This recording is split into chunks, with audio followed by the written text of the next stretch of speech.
How's it going, man? How's your day been? Yeah, not too bad, man. Um, Still in Crete, in Greece, in 40 degree heat. So Oh, we grand. rented a boat today, and we went out on the Libyan Sea. We're actually 200 miles from Tobruk, believe it or not. Ah, famous, So famous battle site there. yeah, it's very interesting. Like, because obviously it's Libya, and what do you know about Libya? Like Gaddafi, the Desert Fox, World War II, the Germans. Little bits that come to mind. But it's just the fact that it's just 200 miles away as the crow flies. And I think it was very interesting. Even get the little boat that we rented today on the sea there. You could see the faint outline of the coastline. Well, what appeared to be the coastline. But It's quite amazing when you think of it that that divide between Europe and North Africa is, you're sort of right in the middle between the two, yeah, between two worlds, two civilizations. exactly. And like I brought down a little radio that I bought off Amazon that has like shortwave on it, and I can pick up obviously the local FM stations here. So I've been listening to FM, and the usual stuff that's kind of more like how do you say, the typical daytime FM kind of popular music stations. But it also has some more traditional music stations, and the music, like more like the folk music, has a huge Arabic influence in it, So it's a very interesting spot. It's very And similar with Cyprus as well. It has quite a Middle Eastern suppose, yeah. influence as well. Yeah. I brought down Dennis Wheatley. He was a member of the London controlling section and an advisor to Churchill during World War II, but he went on to have a career as a novelist. I don't know if I quite say pulp, but not far off pulp, or at least popular fiction that I'd say is probably aimed at younger people, not kind of early 20s. I'm guessing by the flavor of the text. But the reason I'm bringing him up, it's in light of recent events. I'm reading the first book of a series called The Launching of Roger Brooke. And Roger Brooke is one of Wheatley's fictional characters.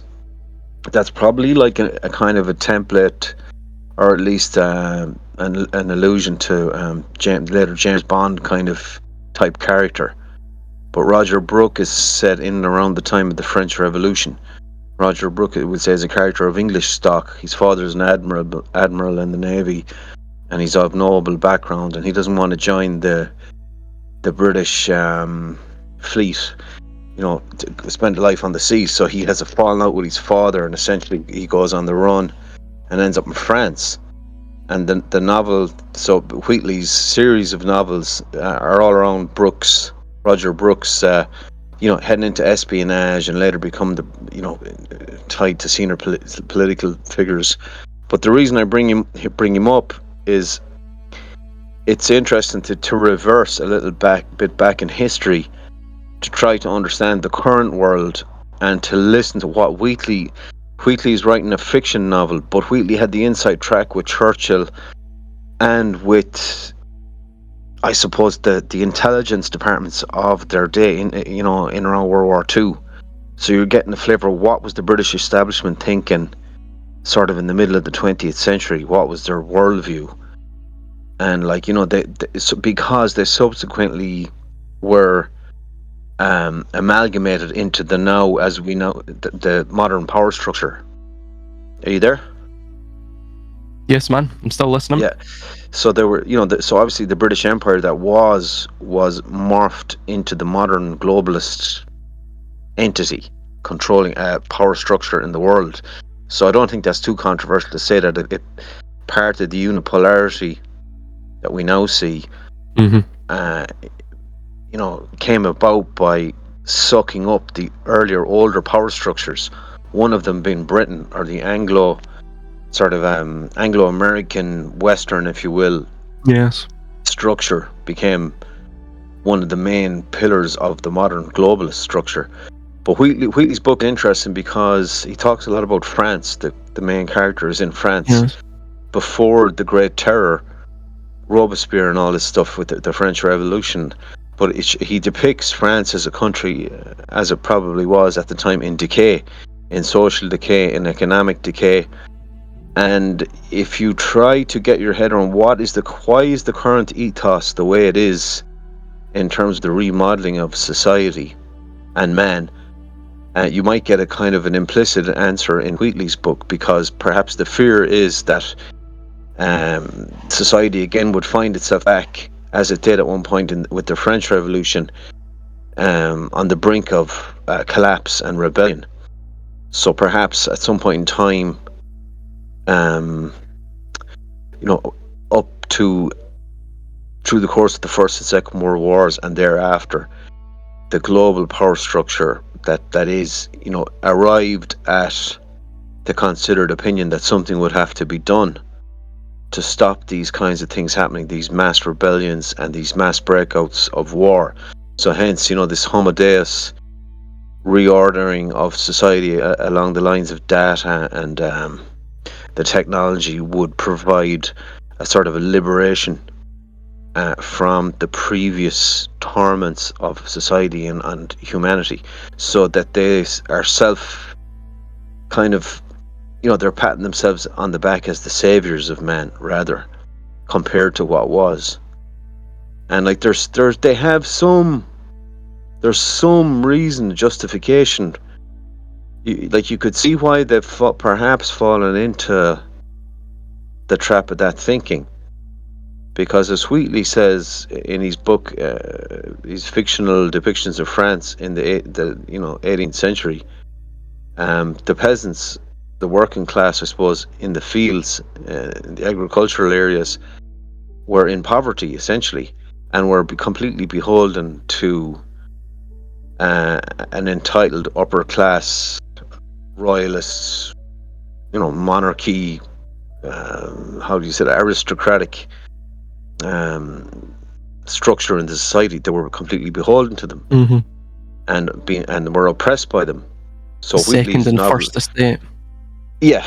So Wheatley, now from a British perspective, albeit, but probably rightly, condemns the French society implicitly in the narrative of his fictional account.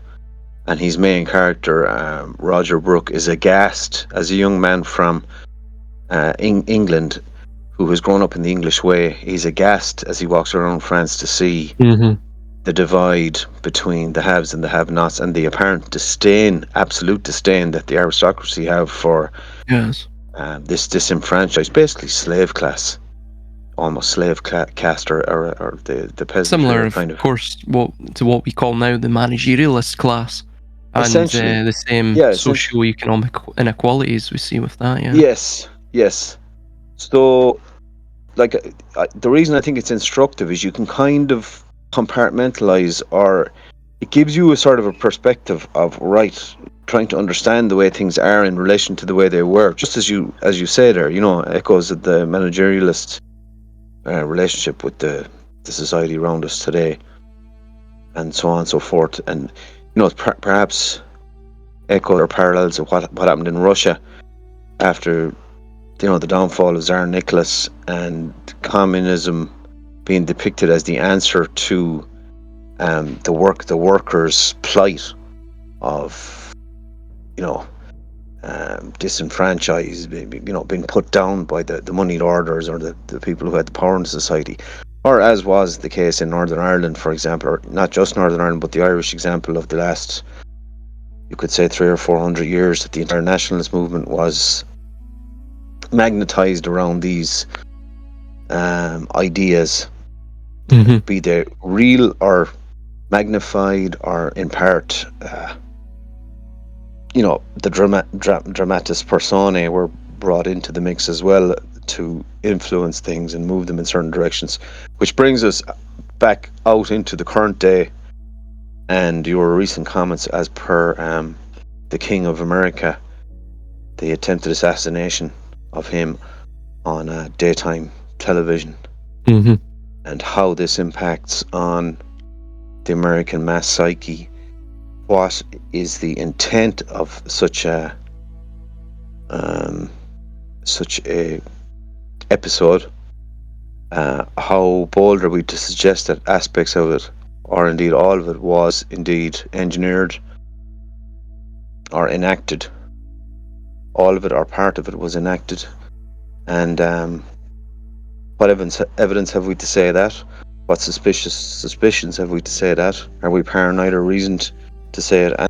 And if we are, if our argument holds any water, then what possible avenues might be afforded to the power structure vis-a-vis their control of society, sort of thing, as a result of it? And indeed, how do we have any precedents? How is it different to Wheatley's France, for example? And I think, as he points out, as Wheatley points out, like, poverty in Europe at the time was a very, very real. Extreme poverty was a very real. Like, I mean, I'm looking even at Crete here, and you can see evidence of historical poverty all over the island here, and probably even to the present day. But as Wheatley points out, Spain was in a similar condition toward the turn of the 18th century. Ireland certainly was. France was. And England, by all accounts, was doing a lot better. I'm assuming Scotland was as well, in suffering from poverty. And oh, absolutely. But the point being, I'll leave you to carry on from this. How, and this is a devil's advocate type comment.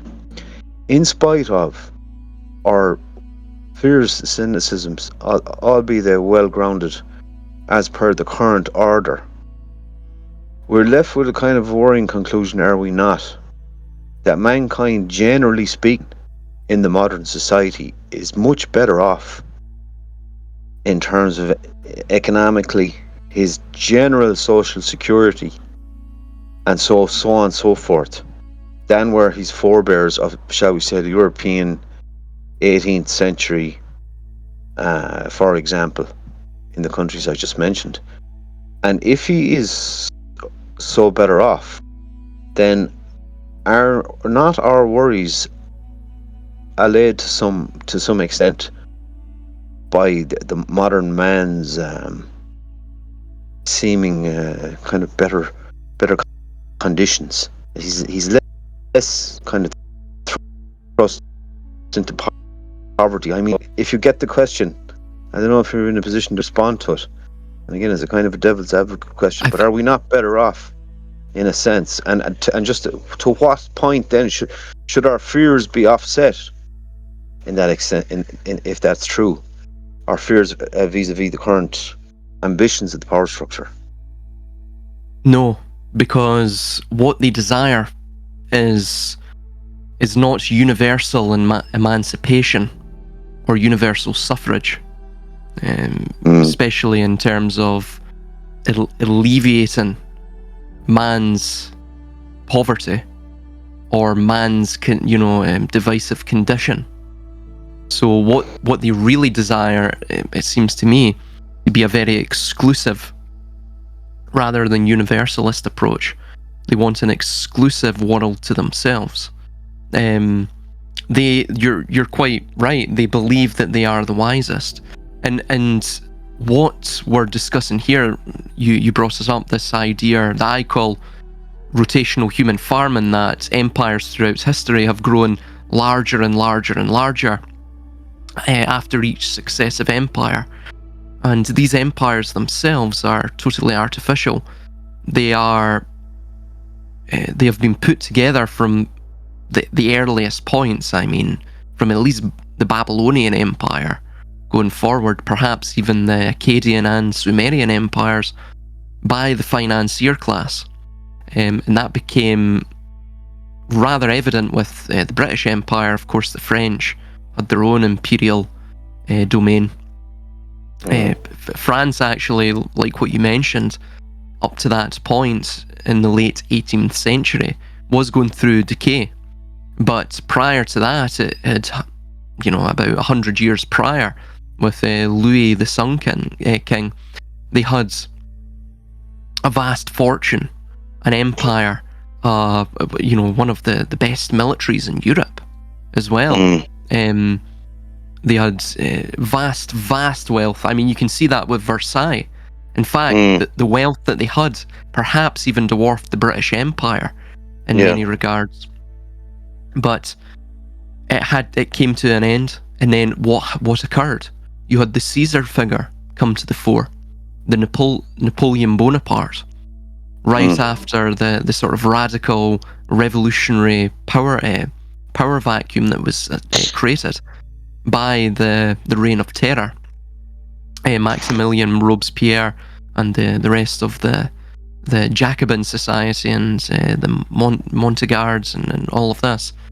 A very similar thing occurred with Rome as well. You had the Caesar figure.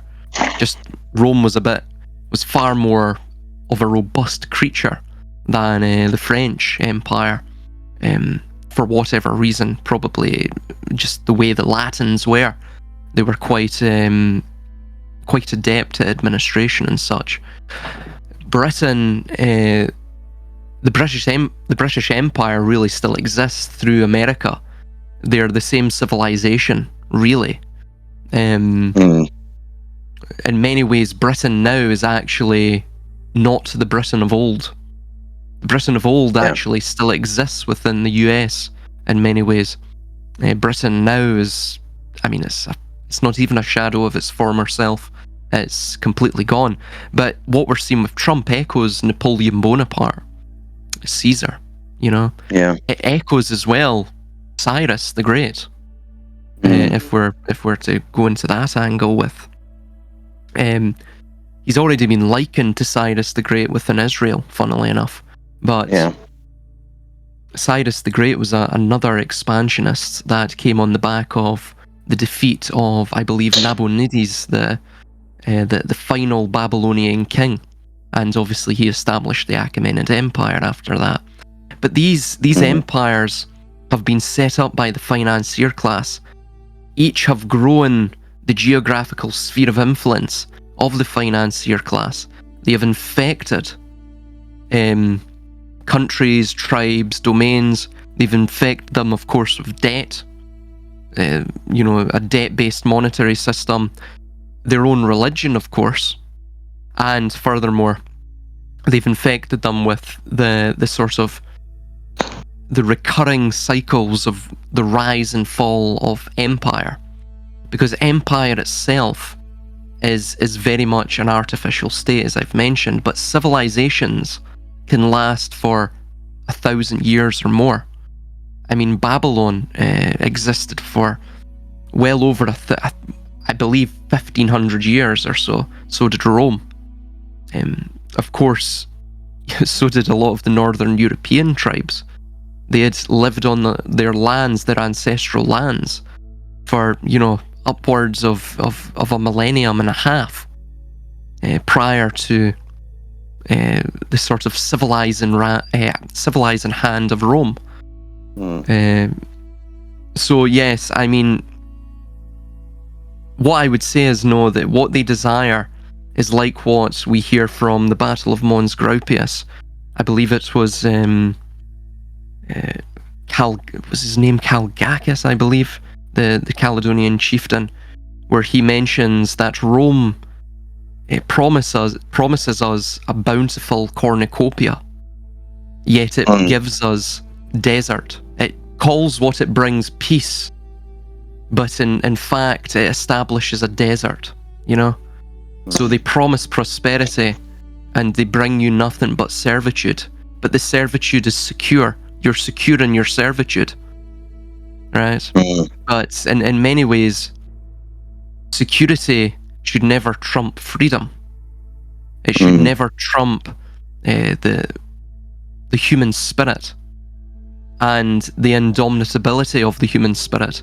And I mean, what we're seeing now, look around us. I was speaking to a farmer recently, and we're at, funnily enough, a lavender field, and it's the only one in Scotland, I believe. And there was a farmer there, and we just got chatting. And I don't know how we got into this topic, but he was saying, it's very funny weather we're having. He said we've been having this sort of canopy of cloud Yeah. for months and months now. He said the harvest isn't going correctly, things aren't growing correctly, and he said, "Do you notice?" And obviously it's a lavender field, but they have other things there like herb garden, and there is biodiversity, great biodiversity there, many plants and that, and there are bees flying about. But he says, "Do you notice? There's not a lot of bees now flying about anymore." I say, "Yeah, and I've noticed that." He said, I said, is it due to pesticides or that that you may be using on the crops and all of that? He says, yes, it's slightly to do with that, but he says it's been getting worse. It's been getting worse over the ensuing last 5 to 10 years. He says it's been getting really bad. He said, I don't know what the hell the government are doing. And then we went on to another topic. But it just shows you the absolute short-sighted nature of the managerialists. And the managerialists are this ancient philosopher, this ancient financier class who have established all empires throughout history, have used them as a vehicle, a mask of power like what they're using Trump and all of these other ostensibly democratic leaders to thus extend their power out, a bit like the empire itself, artificially, to use other people in a sort of subtle, clandestine manner through the power of money, through the power of credit, to establish a world dominion, to establish a utopia. But of course, for the rest of us, it will be a dystopia. So to answer your question, I'm sorry, it's sort of long-winded. I would say no. What they offer is mere servitude, a secure servitude. But ultimately, a secure servitude is nothing more than a prison.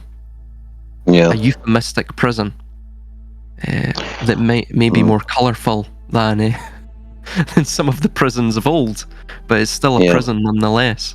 A bit like Homer's Odyssey, the Lotus Eater. The Lotus Eaters on that island. They lose track of time, mindlessness, all of that. Sorry, man. But again, to just briefly kind of allude to Wheatley's Pulp Fiction work, the launching of Roger Brooke, like Wheatley discusses Britain versus France and what the main differences were. And this is Wheatley writing in 1945 based on his understanding of what had happened, 200 years earlier, kind of, in France before the French Revolution. And like the main, basically Wheatley said that the division between the haves and the have-nots in France had become toxic, that nobody had any regard for anyone. The further you were up the food chain, the more kind of you despised and didn't want to have anything to do with the riffraff under you. Whereas, on the contrary, in England, in Britain, whether you were a member of the royalty, working class, merchant, wherever you were in the food chain, there was a sort of a kind of an we're all in this together, a kind of a camaraderie, a kind of still a sense of nationhood and a sense of one people who all, as Wheatley said, all sort of realised that they needed each other. And he said England was still a country where, the member of the royalty wasn't afraid to raise a beer with, someone working on a shipyard, or, he painted England as somewhere where the society itself hadn't completely fallen apart.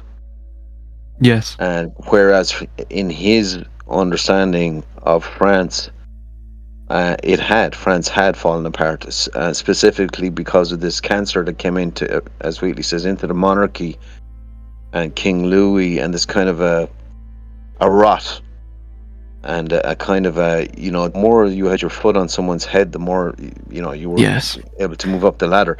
Now, whether that's a British bias at the time or whether he's actually correct, I'm not exactly sure.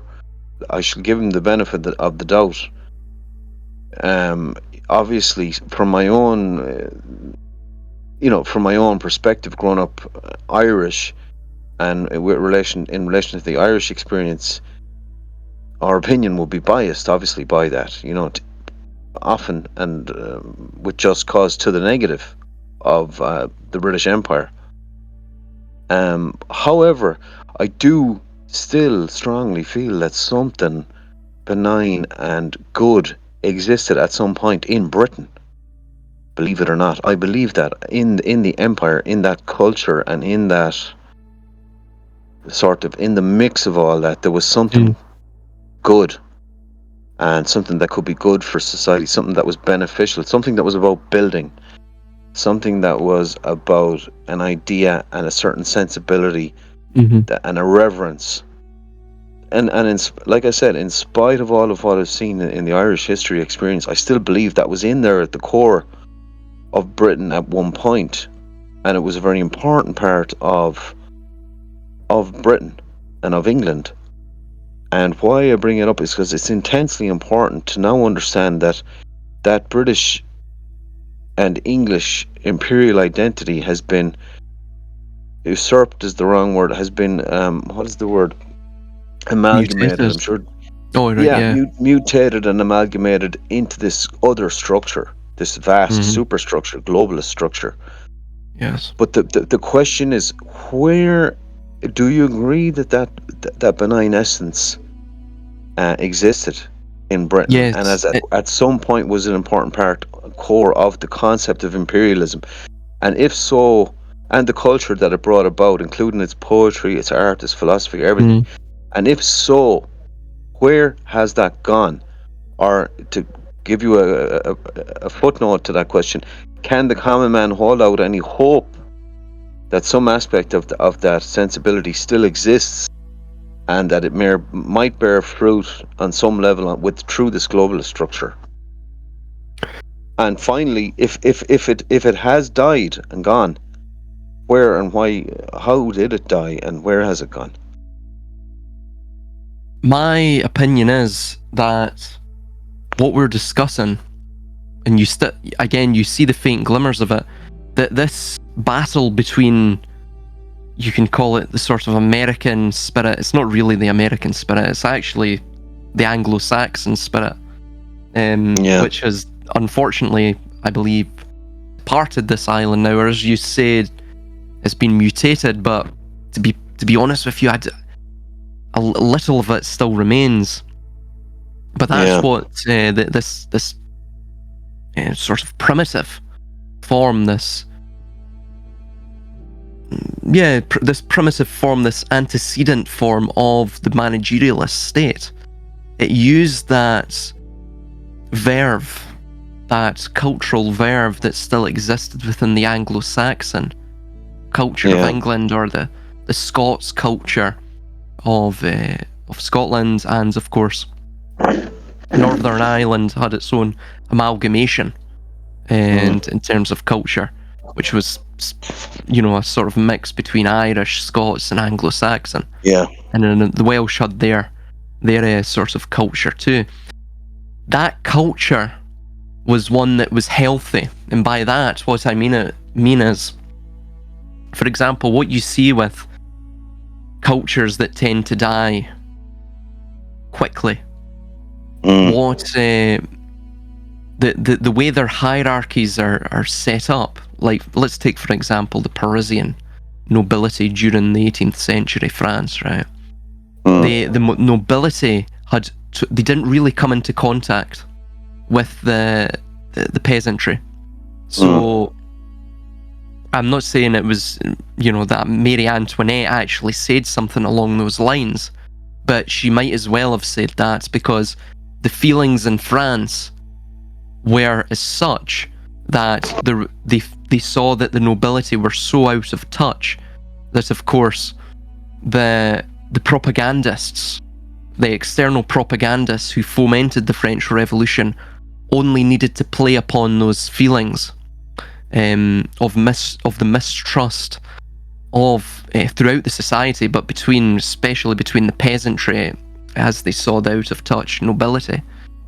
So in many ways, what I'm stating is when you get this sort of narcissistic culture from the top, and it trickles down, and people start to dehumanize those who are socioeconomically less fortunate than themselves, and begin to value the human being based on their material possessions or their social status, rather than engaging with them on a human level, then you tend to get a breakdown of the societal structure. Because people, of course, from the ground up see that, and they see these people do not care about me, these people aren't going to give me a fair deal, and I'm not working on a level playing field. Upward mobility as well will be reduced. When you have no incentive to work, you tend not to really work, right? That just doesn't even mean in a financial sense and productivity sense, but even in a sense of maintaining your or repressing your natural urges, right? By that, what I mean is, if somebody attacks you, right, in a civilized society, you will defend yourself, right? In an uncivilized society, in the state of nature, the human being would kill that other person, right? So what you end up finding is there's an escalation of violence in society, escalation of criminality, escalation of everything, because you get a breakdown of society fully, because people don't see the benefits of society anymore. They don't see the benefits of the boundaries. They see no financial remuneration or social incentive, upward mobility, in following the rules. So they don't follow them, and then their natural urges take hold. So you see a breakdown that way.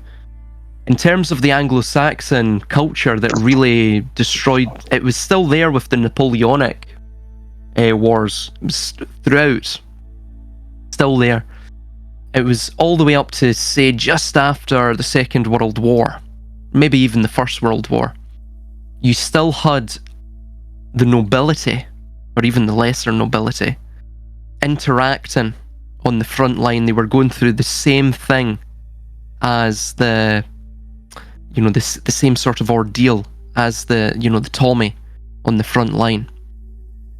So there was still that equality, that structure of equality, if you will, or prima inter pares, right? The first among equals. But after World War II, that totally diminished. That had gone. We can see that by, for example, immigration. Why did they bring in immigration? Not because it helped the society, not because it helped the worker, not because it helped us, the sort of working class, the middle class. It's because it increased their profit margins at the expense of the rest of society. So you had again the nobility, because they had been isolated by a generation or so from the peasants, but the working class, the middle class. They developed this out of touch idea of reality, right, or an unreality. They were living in an unreality, and of course they were completely financially flushed with cash as well. And I mean, it's only got worse now.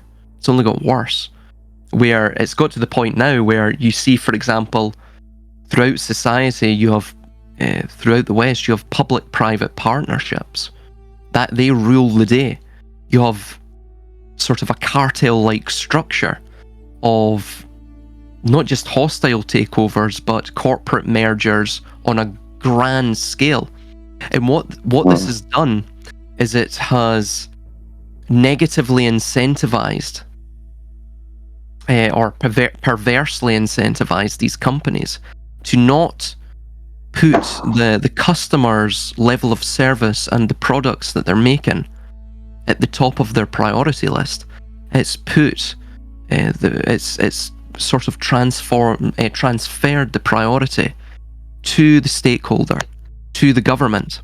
Because if they are following the DEI policies, if they are following the policies that are corrosive to society, that erode public trust, not just within them as an institutional organisation, but on a whole, that erodes the what I've just mentioned, that following of the rules of society, then, and of course that's all perversely incentivized by the central bank, creating out of thin air, trillions and trillions of dollars in the American case per day, right? They are beholden not to the working class that are now, their labour is now devalued by these corrosive policies of the corporate institutions and the government, but they are beholden to the stakeholders, they're beholden to the government, they're beholden to the powers that be. And this is what is meant by stakeholder capitalism and all of that. It's exactly what all of these other empires went through. So I'm sorry, that was probably a long-winded tangent. No, it's not at all. It's like, it seems like a folly, and it's difficult to understand how the wisdom was lost. Like, in the formation of the greater classical vision of empire, this sense of wisdom was sort of somewhere sewn into the heart of it, in the vision of it, of the greater culture, the expression of mankind and his society, his civilization. How like, it's still difficult, I think, to come to terms with how that wisdom was lost, that priceless factor, that was one of the core jewels of the imperial vision in the greater sense, not necessarily empire, that has bloodied the pages of the history books, but the greater vision of it. It's still difficult, I think, to come to terms with that loss of wisdom. How do you think, like you mentioned it there, the first among equals? Nepotism took over, yeah. So essentially, this is why, for example, you have people like us who are firmly from the working class.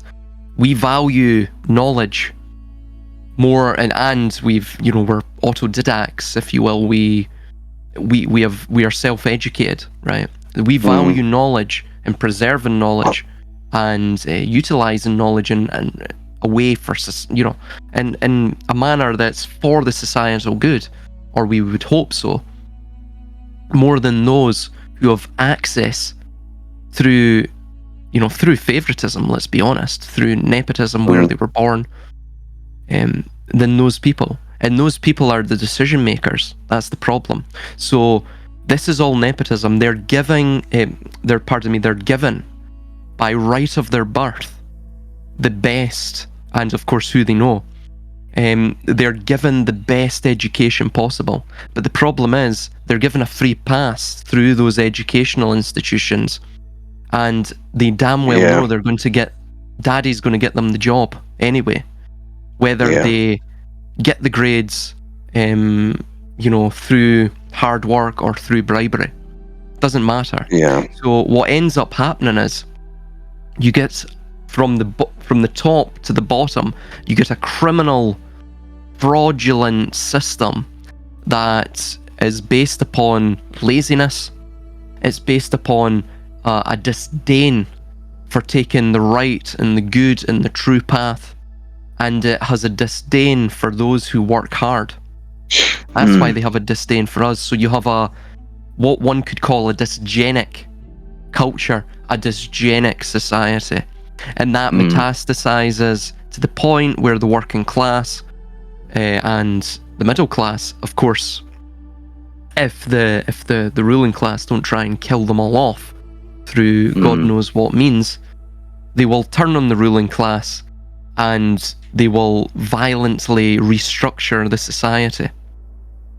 That will usually be through some form of Caesar character, But the Caesar character won't provide a renewal or a rebirth to the society. The people will believe it so. But once the Caesar character gets into power, he will act in a similar manner because he will be catapulted to that isolated position, like the nobility were. He will be, ingratiated with the nepotistic nobility, and he will live like a king, right? It's like the one who wins the lottery. They don't share the lottery winnings with the rest of the society. They don't donate it. They live lavishly, high off the hog. Because those who win the lottery really shouldn't win the lottery, right? So it's similar in that sense to the Caesar figure. That eventually, once people identify that, the people who put him in place, they will usually assassinate the Caesar figure or assist in his downfall, and the entire society, with all of the collective social energy they put towards, driving that change, driving the Caesar figure into power, they will become disillusioned. And that will be the death knell of the society. Or Spengler stated this. You can see it throughout history. It's a patterned thing, it seems. That's my opinion. But again, to bring up Wheatley's example in his novel, The Launching of Roger Brooke, like he paints the nobility in English society as being heavily self-regulating in terms of its values, that there was an awful lot to live up to what one's father expected of one, for example, in terms of a career or in terms of how one progressed through society, was incredibly strict and regulated. Whereas, again, his example of France, it seems rotten to the core, put it mildly. Yes. His depiction of it. So it's like the echoes of what you're saying, perhaps are echoed in that pre-French Revolution type society. Yes. But I put it to you that the average person in this society is still far better off, despite the obvious concerns of the day-to-day living in the West, if you will. But the average individual is still far better off than, say, Europeans of the, shall we say, 17th century, 16th century, in the likes of Spain, France, Ireland. So would you take, or would you accept the point that, despite the a kind of discordant situation that we're in, that our people are still much better off, and therefore the revolution is still a long way away, if at all possible? Would you accept that point? Oh, absolutely. Materially, yes. Materially, yeah. Spiritually, no. I would even say mentally, no. I of course, I mean, this wasn't really recorded. Well, it was here and there. But I've looked through historical records, even contemporary.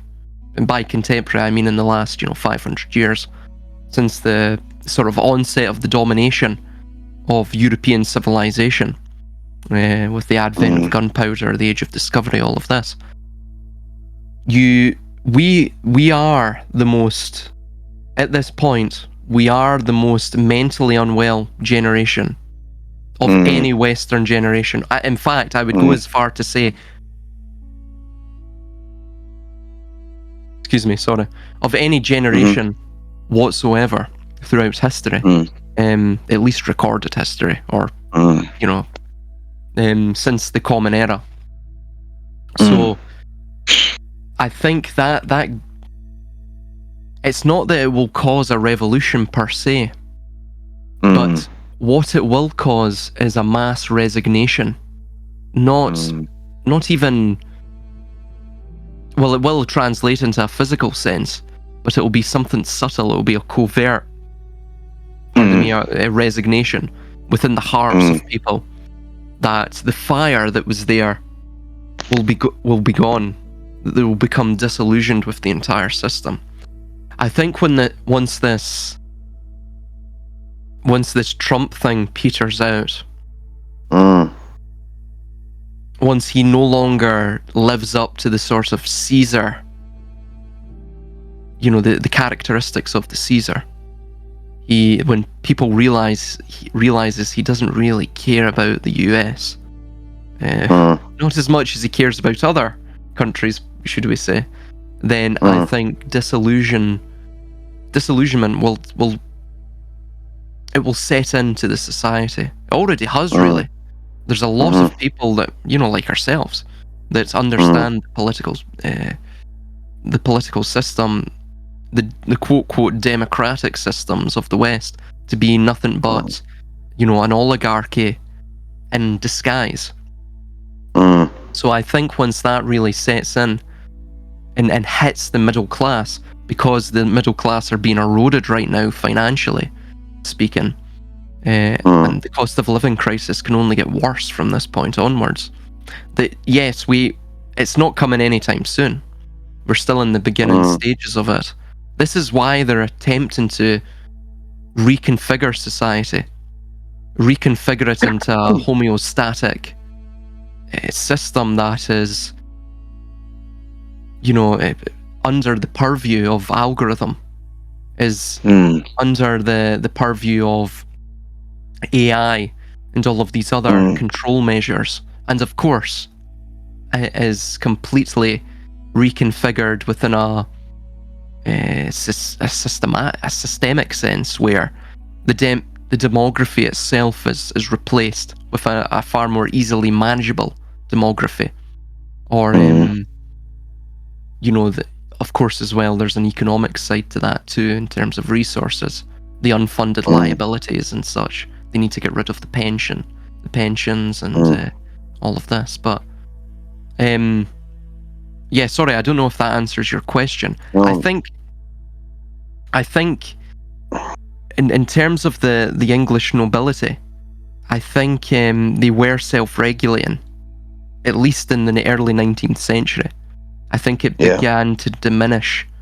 The more money that started coming into the, you know, into Britain, once France was completely knocked out, and especially after the Opium Wars, once China was knocked out and all of that silver started trickling back to, you know, mostly Britain, that was pretty much most of the world's silver at that point, which was contained within the coffers of China. Once that came back to Britain, that was it. It was over, because at that point the nobility had enough money to live these lavish lifestyles in these, you know, massive country estates, and that was it. It was over.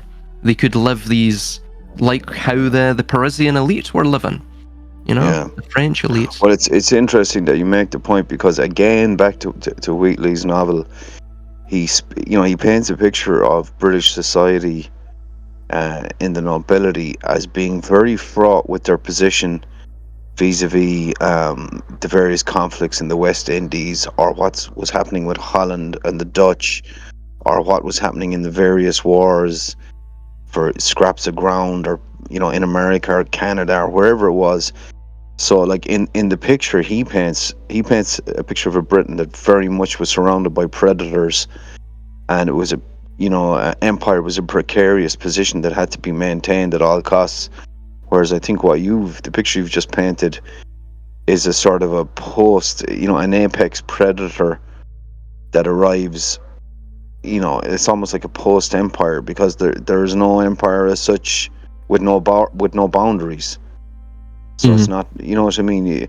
An empire, we'll say, in terms of territories that you conquer or break borders, didn't exist anymore, because there were no borders to break.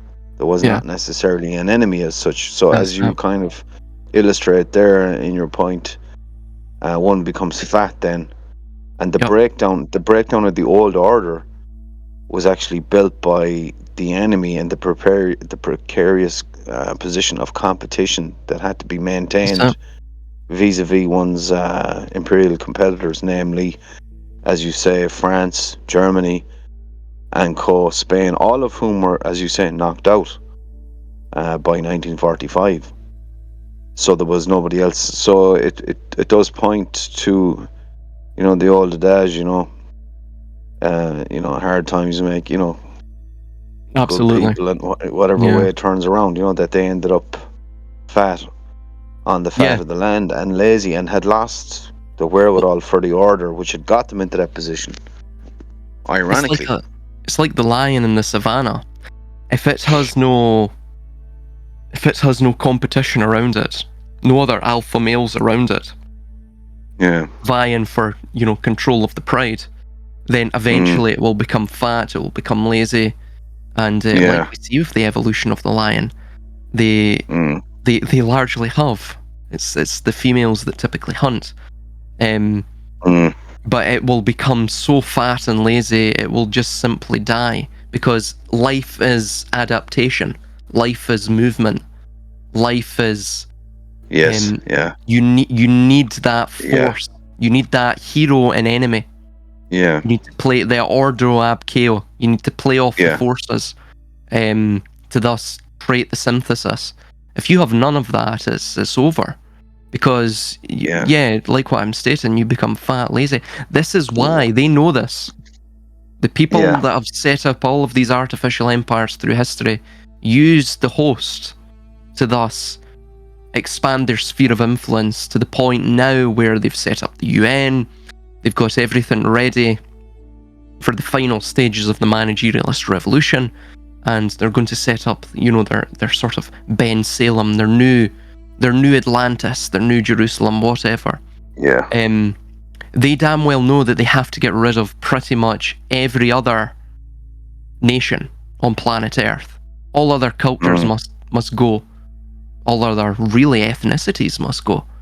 Because if you get to that point where you are the apex predator and you have no competitor per se, right? No one that can stand against you. Once you've won the game of Monopoly, so to say, eventually, if you don't wipe out the rest of the board, meaning the other players still playing, eventually you're going to, get bored, you'll get lazy, like I've just stated, you'll lose your edge, right? And you won't lose the game of Monopoly through the other players winning at the game of Monopoly, but you'll end up falling asleep at the wheel. They'll steal your money and you wake up, oh my god, where's my money gone? Where's my position? Where are all my hotels, right? So it's like that. It's again using that analogy of the lion in the savannah. If it has no apex predator, it becomes fat, it becomes lazy. So thus, the only way to stave off that entropic effect is to get rid of any potential competitor that may exploit that ensuing entropy. So that's really what we're talking about. That's the type of mentality that underpins those behind the managerialist revolution, behind this utopia that we would of course call a dystopia. That's how I tend to see it. But regarding what you're mentioning, I see the same thing. The same thing has taken place with America, and I think Britain. There is, from in the early 20th century, there was a meeting of I believe they were called the Pilgrim Society. And this was a sort of Anglo-American, relations group, right? The sort of nobility of both countries would get together, and of course they're all interconnected. The presidents are all interconnected with the British monarchy and so on, and all of the noble families, the stately families, the ones who would live on these estates and what have you.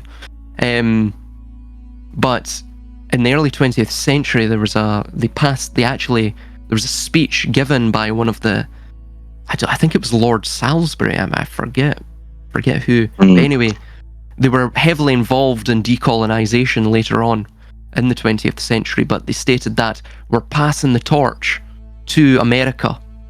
They are to, carry on the sort of the Anglo the Anglosphere, the Anglo spirit, or that's how they painted it, of course. None of this is Anglo-Saxon. The people behind this, they may profess that publicly, but privately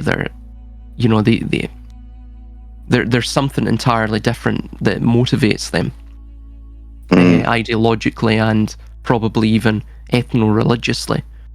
But that's how it was seen within the British Empire, at least at the tippy top, the top brass. They were passing the torch to the Americans because they damn well knew that you had the likes of Sir John Glubb that was mentioning, the problematic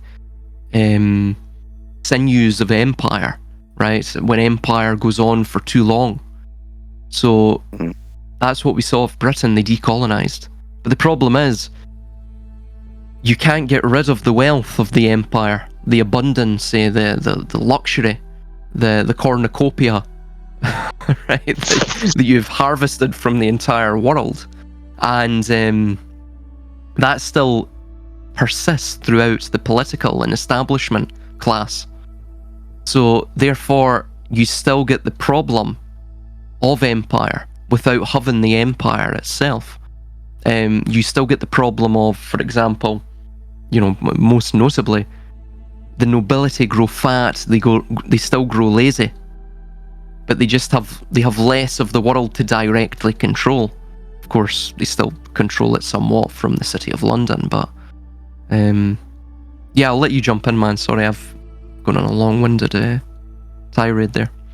Just as a quick aside, there was Prince Charles, or King. Is he King Charles now, of all people? He there's a recording. He's a man who's into poetry, and there was a recording he did reading one of the English romantic poets, and I must try and dig it up and put it on the chat here. But in the poem was describing a kind of pastoral scene where the poet had gone for a walk on a hillside and was overlooking the village below, and the chimney stacks against the blue sky, and the trees and the birds singing, and he was contemplating at leisure in the poem of this pastoral scene of life, kind of just passing gently by, And is it King Charles? He's King Charles now, is he? As opposed to yes, King Charles was reading the poem anyway. As my father would say, he's not our king. So, but we'll maintain the title. King Charles was reading the poem, but there was a kind of a wistful, almost sorrowful quality to his voice as he read the poem. Almost that there was a kind of realization that something has been interminably lost. Some character, some spirit that was inherent in England has been forever lost. Yes. And it was some priceless entity, angel, spirit, that, was a kind of a poetic thing, that was something, a dream or a vision.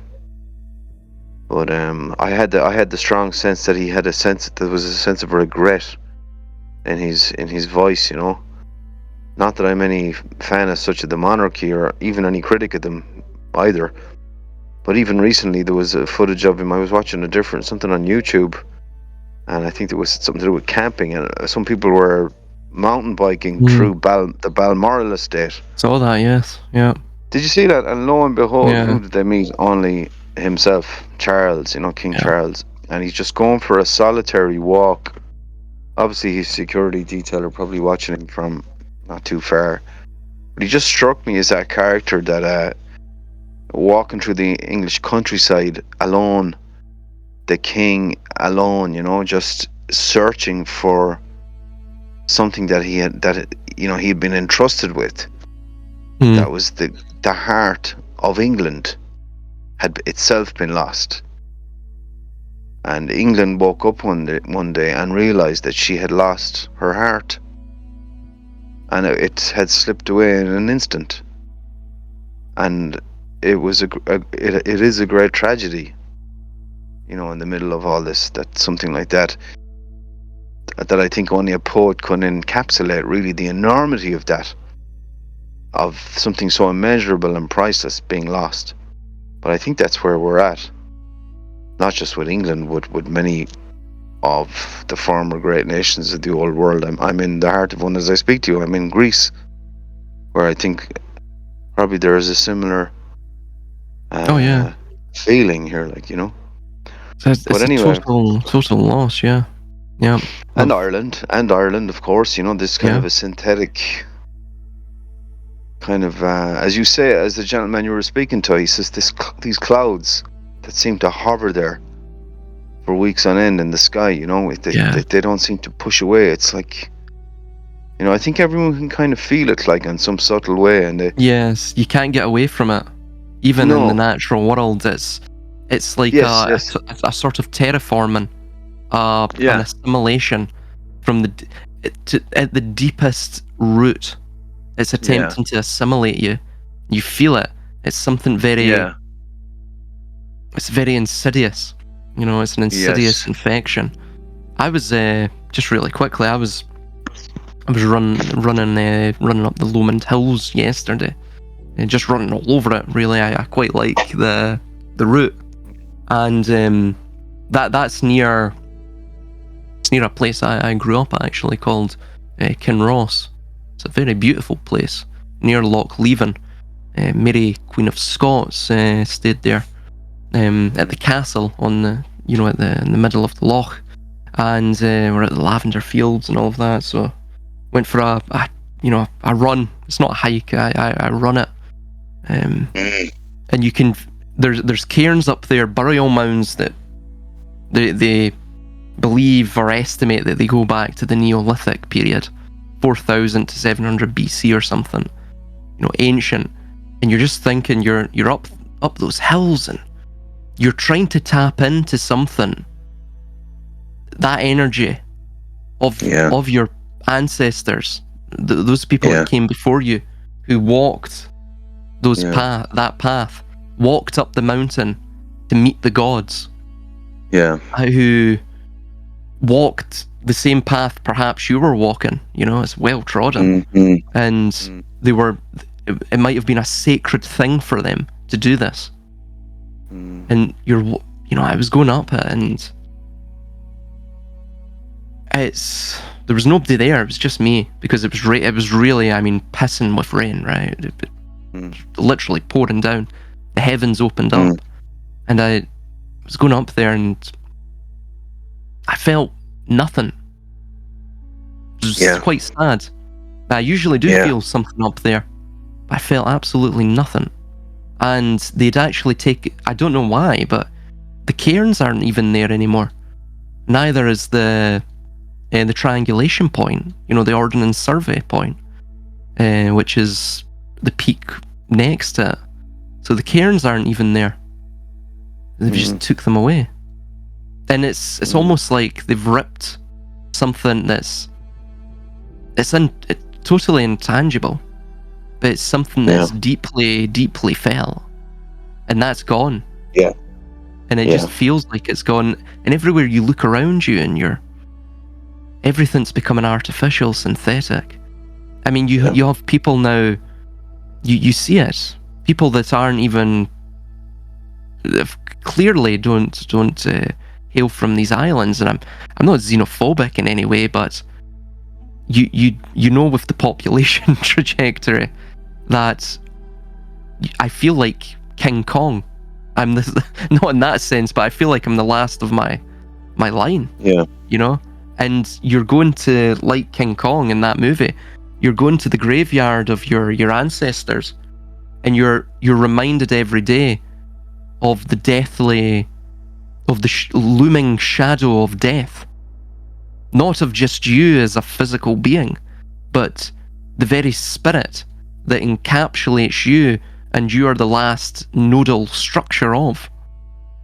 The last faint echo amongst these hoary and ancient hills. It's very... There's something really... It's ominous. something deeply ominous about it, but there's something as well deeply tragic. It's a total tragedy, and what Well, makes it even more tragic is it feels like you're the only one that can see it. It's like from that novel I Am Legend. You're surrounded by a sea of soulless husks, and you feel like the last man, the last one that is human. Yeah. You know? It's very peculiar. Absolutely. Sorry, man, that's extremely deep. No, that's very heavy. no. I think you're on the money. You know, I wish you weren't, but I think you're absolutely on the money. I can completely empathize with the picture you're painting, and it's something I can completely relate to. And it's such a curiosity and a tragedy to try and understand what it is. Like in one sense, it seems like a complete severance from the past, like a severing of the umbilical cord of the mother of the past, the mother of history, of the lineage of who we were. That we've been cut from that, and we've been thrust into the orphanage of hypermodernity, raised by the nuns of the order of meta man, hyperman, data man,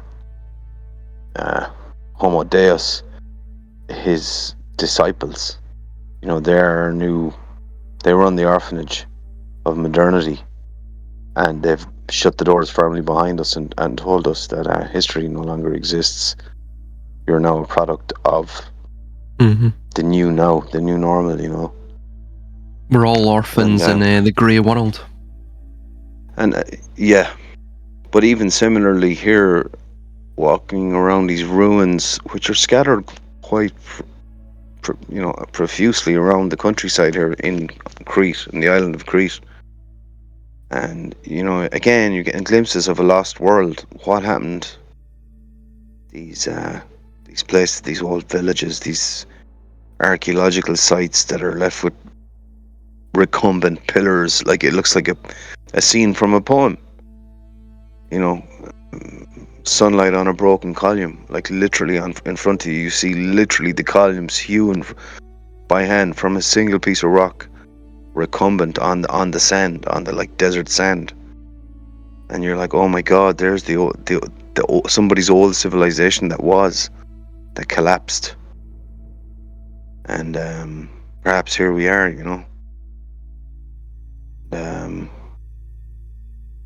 as you say, like, you look to the echoes of history. Well, how does this play out? And some faint voice in your mind says, well, look, you must look to history.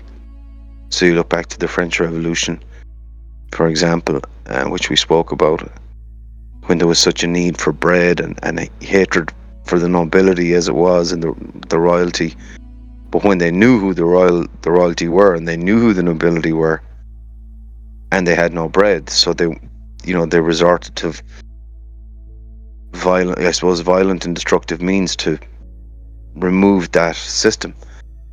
But when you can't transpose that same scenario onto the now, because as we alluded earlier on in the conversation, the same needs aren't there in the same way. And as you kind of illustrated earlier on, maybe man turns in on himself then at that point, or fractures, or kind of you get into some sort of a Mad Max kind of scenario. Yeah. You try to figure out, how does this play out, like, how does it, like, as you often say, the experiment won't work, it will fail, as you often say.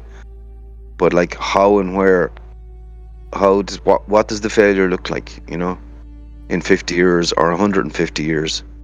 Yes. If we imagine, for example, or now, a quick thought experiment, that we were now in Victorian Britain, worried about the steam engine and modern agricultural technology, looking forward to 2024, where we are now. If we were to now look forward to 150, 200 years time, what does the picture look like for the West? I mean, how does it bear out? I mean, we don't even have a real king.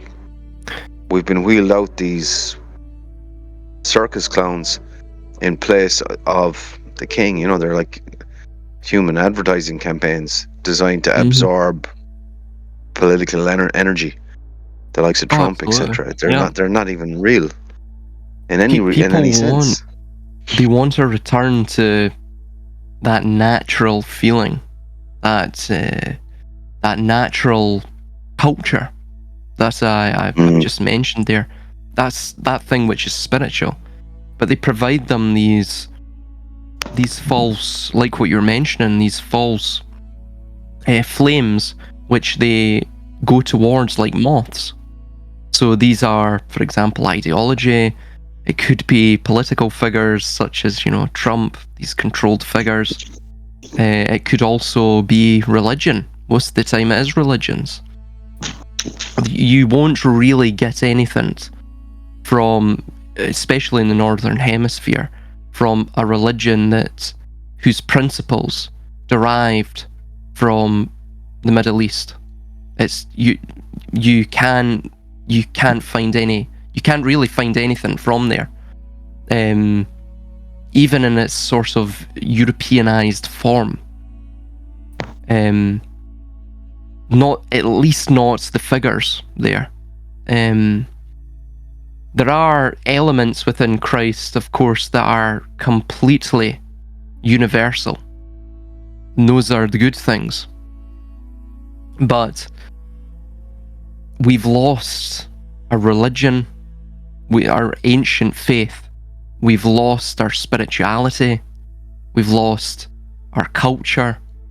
And in many ways,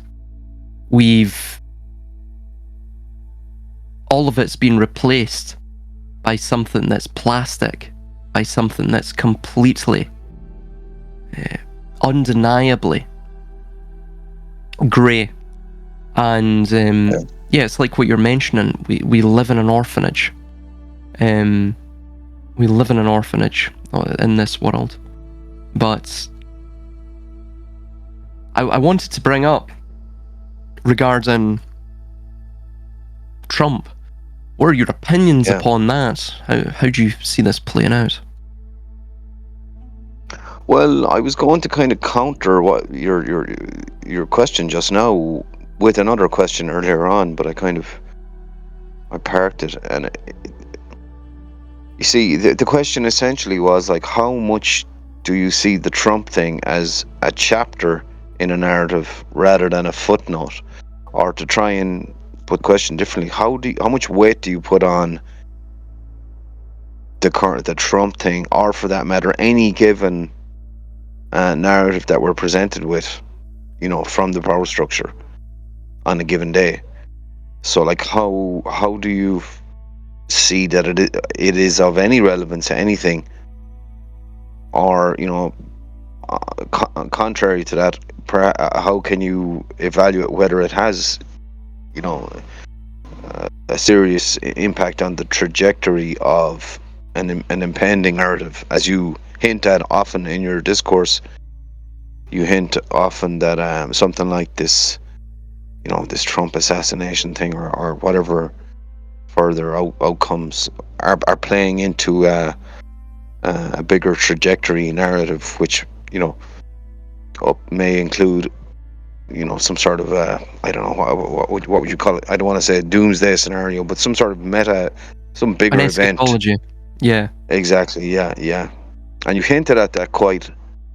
I think it's fair to say quite often.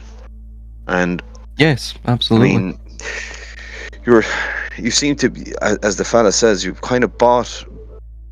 How confident are you on it? I know obviously it's something you believe, but how have you arrived at that, rather? How have you I'm not married. I'm not that? married to the belief, but or the hypothesis. But how did I arrive at that?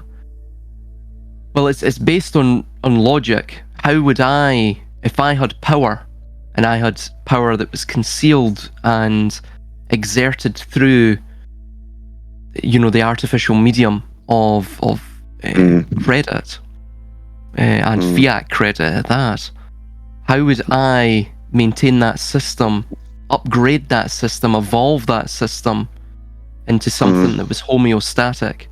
Now, everything that we're discussing here, for example, I was going to bring up what you find with cultures that are nearing death is that they believe that they are at the pinnacle of progress, of sophistication, but not in a healthy sort of way that you would find in sort of prior industrialist or in ages of industrialism.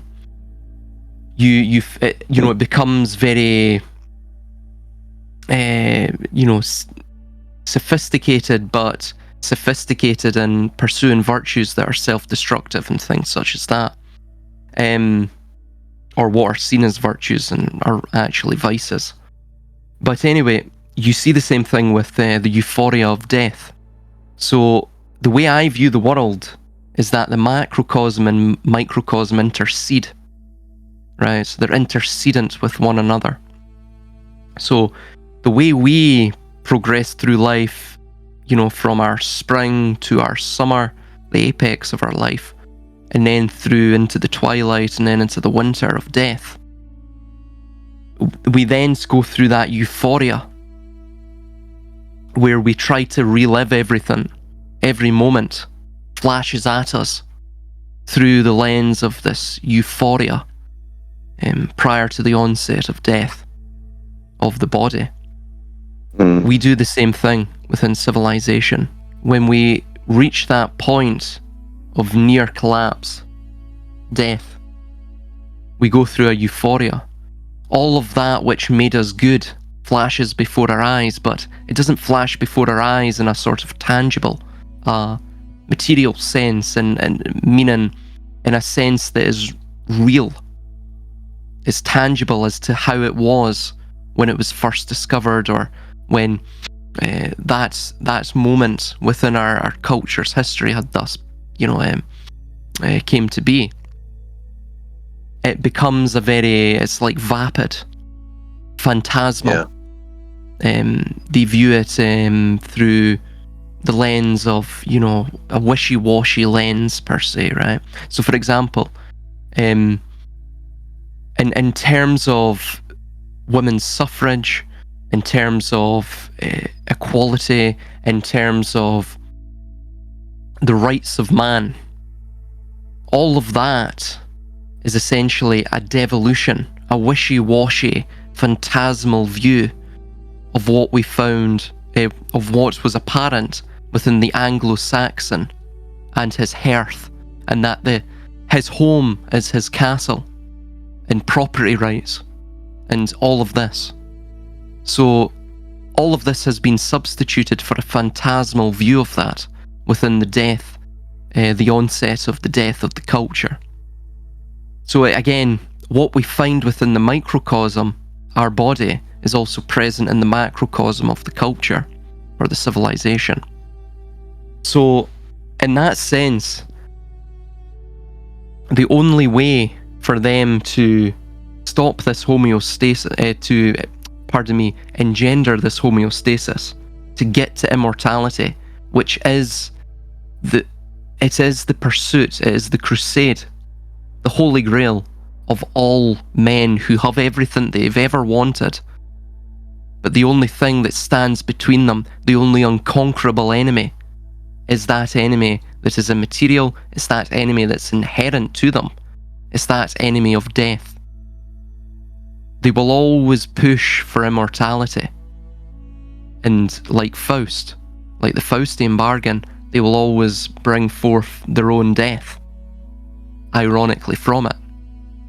So in that sense, we have, it's just logic, it pervades, really, the entire thing. But then when you start to bring in, there's a plan to all cybernetics, for example, is a way in which they tried to formulate, and we're still at the third, I think we're going into the fourth order of cybernetics soon.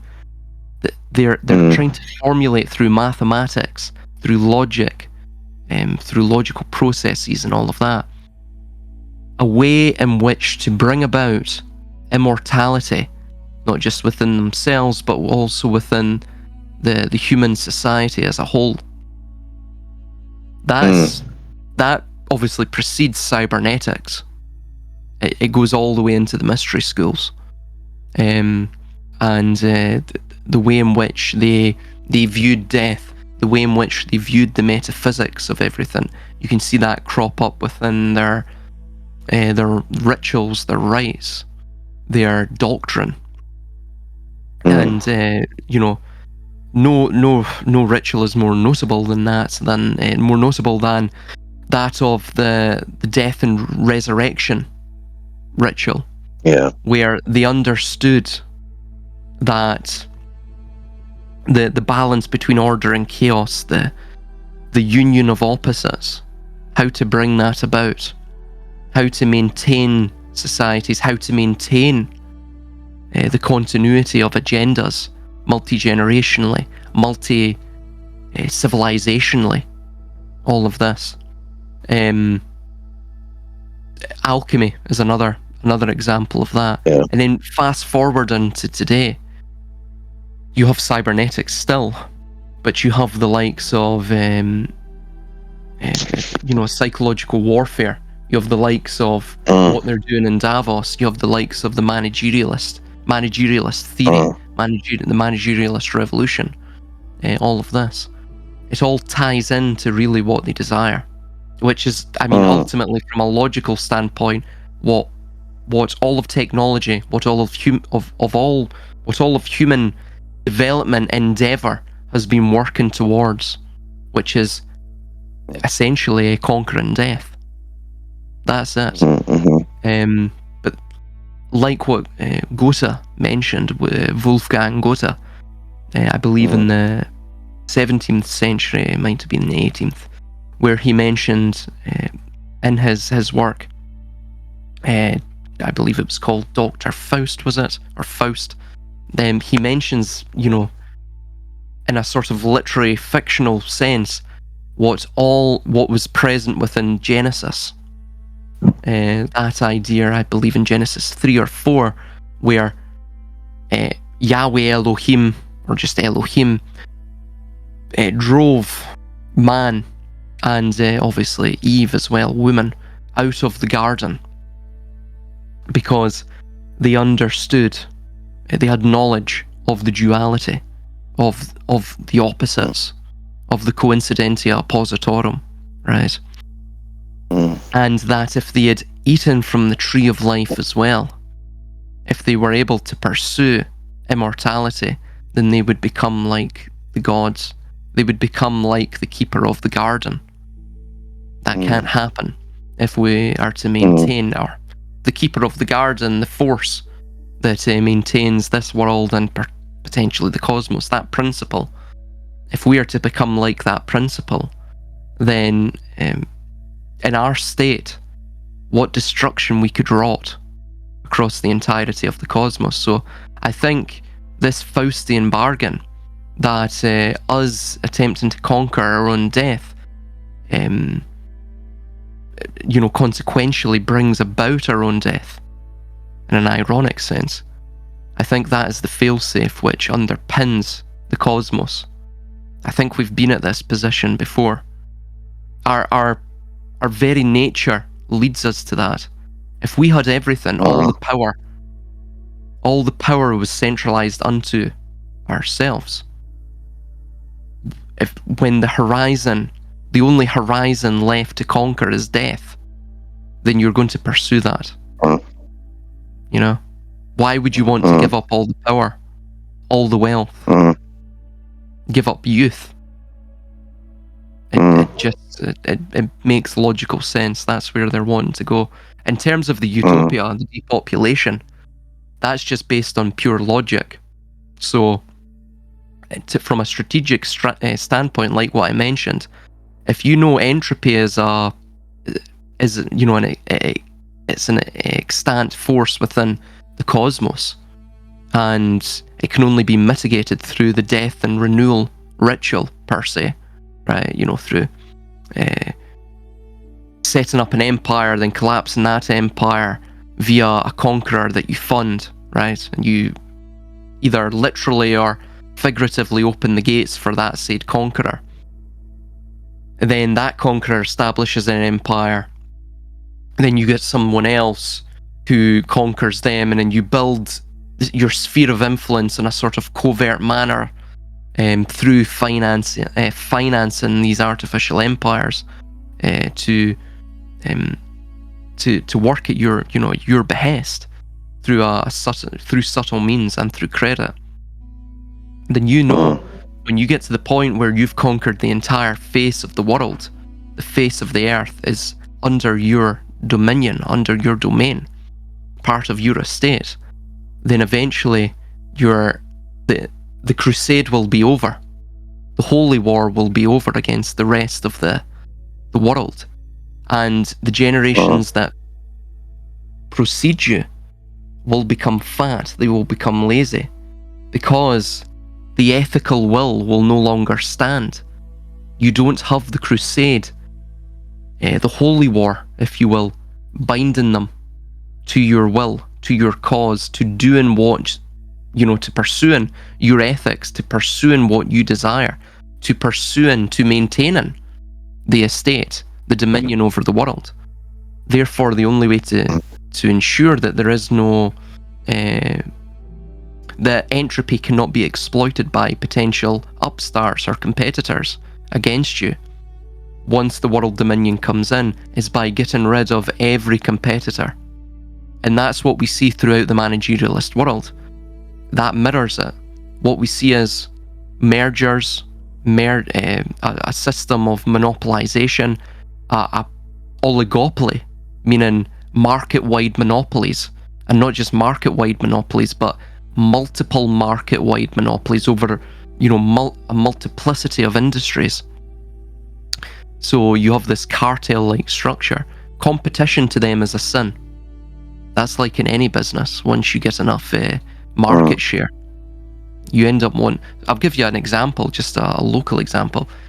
The cafe owner that my fiance works for, the burger van, who's a competitor to him, who's the guy who owns that, has just got cancer. He's put the place up for sale. The cafe owner has bought over that place. He's basically scrapped the burger van, and that place is now left empty.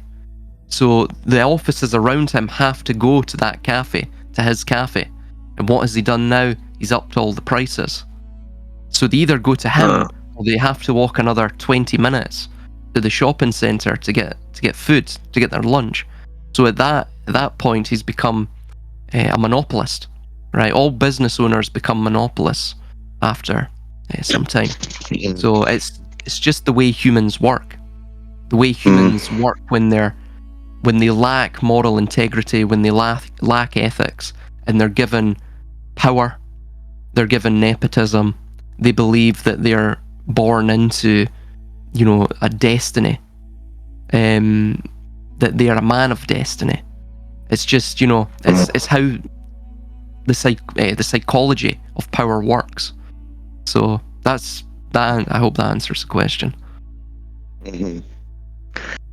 And yeah, I suppose just as we're watching the magician's hand moving the cards across the table, it's one wonders, what is his objective? Is it simply to mesmerize his audience, or does he wish to lead them mesmerized toward the water? Has he an actual plan? So as you hint at there, the plan is very much sort of in progress in your view. It is a plan, first of all, and there's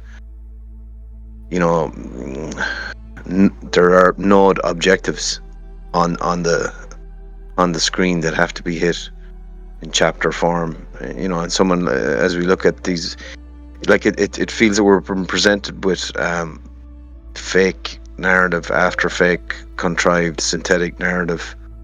So the observer wonders, what's the objective of all of this? Is it to mesmerize and confuse the public, the masses, or is it to lead them in but as you hint at there, in your view, it seems you're fairly certain that it's a very definite chapter leading of the public toward a certain objective. which I think What's is your a fair opinion? enough thing. What's your opinion? Where do you think it's Well, going I from don't this know. point? It's frankly, I don't know.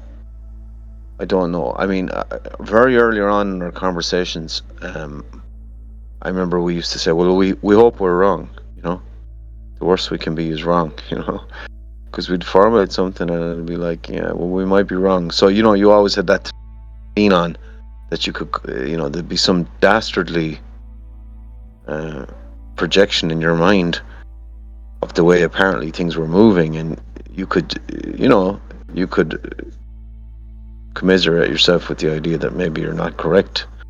But increasingly, like, it seems that some of our darker imaginings seem to be the case, So now it seems that we have more evidence for that than against. But what is my opinion? I don't. How do I say? I don't have a fixed opinion on it. For me personally, I suppose I'm more Yeah, like that's an true. observer. I don't have a specific, because I'm trying to keep my mind as open as I can in That's the relation to best way to trying be. to, and that's not to not including your own, including any sort of, say, summation of the evidence, um, because I think at this point all are sort of equally valid in a sense, and I think that actually plays into the chaos theory, strategy that's been played, because I Mm, think they themselves, the power structure itself, needs to keep multiple possibilities open at any given time, and also needs the capacity to move the entire trajectory of a narrative or a mhm. socioeconomic narrative or whatever in any given of the possible variables, depending on what suits the Yes, the I territory. agree. So that and I think the algorithm plays a part in that. It can optimize outcomes, and it can put funding into things, mass funding, and it can generate media events, or it can, like the thing we saw in America with Trump. Such a thing can be generated. It may not necessarily be a thing that was on the books 50 years ago, but it could be brought up in an instant Hmm. if it needs to be, if it's prescribed to be, that it is needed, or a mass computer breakdown as we had in the last couple of days. The entire system seemingly collapsed. So such a narrative was needed at that time for whatever given reason. Um, so the flexibility is a huge thing, I think, for them in the war. Um, Me personally, I definitely keep it in my mind that there's a doomsday type trajectory, and I know how stark that sounds, but a definite negredo, a definite breaking down of into some new. But what does, how that may take form again is a matter of some consideration. For example, what's destroyed may be the old consciousness, the old form, as you say, when you walk on the hills of Scotland up amid the megalithic ruins and you search for that certain essence, and you feel it's somehow slipped through your fingers. It's difficult to find, increasingly difficult to find. So it's because perhaps that what has been destroyed is that old consciousness, that social consciousness, and that poetic Hmm. consciousness, and that sensibility of who we were has been sort of destroyed. So in that way, that has been broken down and it has been and is being remade. So it may not necessarily entail an actual physical death, the remaking or the remodeling of man. It may not be so dramatic. Like, it may take a more banal yet more seismic form, like, because death itself, as they've seen from their multiple wars through the 20th century, doesn't necessarily succeed in changing the spirit of man or the spirit of a society at a certain point in time. Not necessarily. But I think doing now is far more effective, and that's why one avenue of thought I put in, for example, into these multiple, shall we say, psyops or contrived events, is that they're constantly being presented to the masses as truth and as reality. But the effect that has on the mass consciousness is one of unpinning consciousness itself, and from creating a synthetic reality where synthetic events occur. And the objective then in that scenario is not necessarily chapter based, where it's leading up to a bigger narrative. It justifies itself every time by having the impact on the mass consciousness of just unhooking the mass consciousness from reality as, and kind of reimagining reality as a synthetic thing that can be molded and manipulated. So it begs the question, well, where are we living? Has reality died? You hear these academic texts like The Death of History, or Jazz is dead, jazz music. Perhaps reality is dead as we knew it. As they said, the post-facts era is the post-reality era. Reality is a thing that died at some point in time in the past, it seems, within the mass consciousness. So that's a sleight of hand of the master wizard magician. As he throws the cards on the table, he's succeeded in mesmerizing his audience, and they no longer believe they're in the theater gathered around his table as he throws the cards down. They now believe they are, as I am, They've established a surrounded by the ruins. hyper-reality. Exactly. When they're either, as I am, they're in ancient Greece, surrounded by the ruins in 40-degree heat, and the theatre has disappeared that they were in Liverpool on a dark street corner. But that's the sleight of hand. But I think that's the level they're playing at. They're playing it as an art, and you see, then it gets into a thing where you have a kind of a duality between narrative as a kind of chaos magic thing, and then narrative as an episodic chapter-based thing that leads into a greater narrative. So you can play both or neither, depending on your whim, or depending on what the algorithm might recommend. So myself, I'm keeping an eye and kind of an open mind on it. Like, that's not to say, for example, that you're bang on about where they want to go. But even if you are, I would put it that the actual final delineation and definition of those terms of rebirth, for example, and destruction, as are understood by the wizard and the magician class, may differ perhaps from our understanding of them currently, because we are in uncharted waters. Essentially, I do think. Again, we look back to history to try to find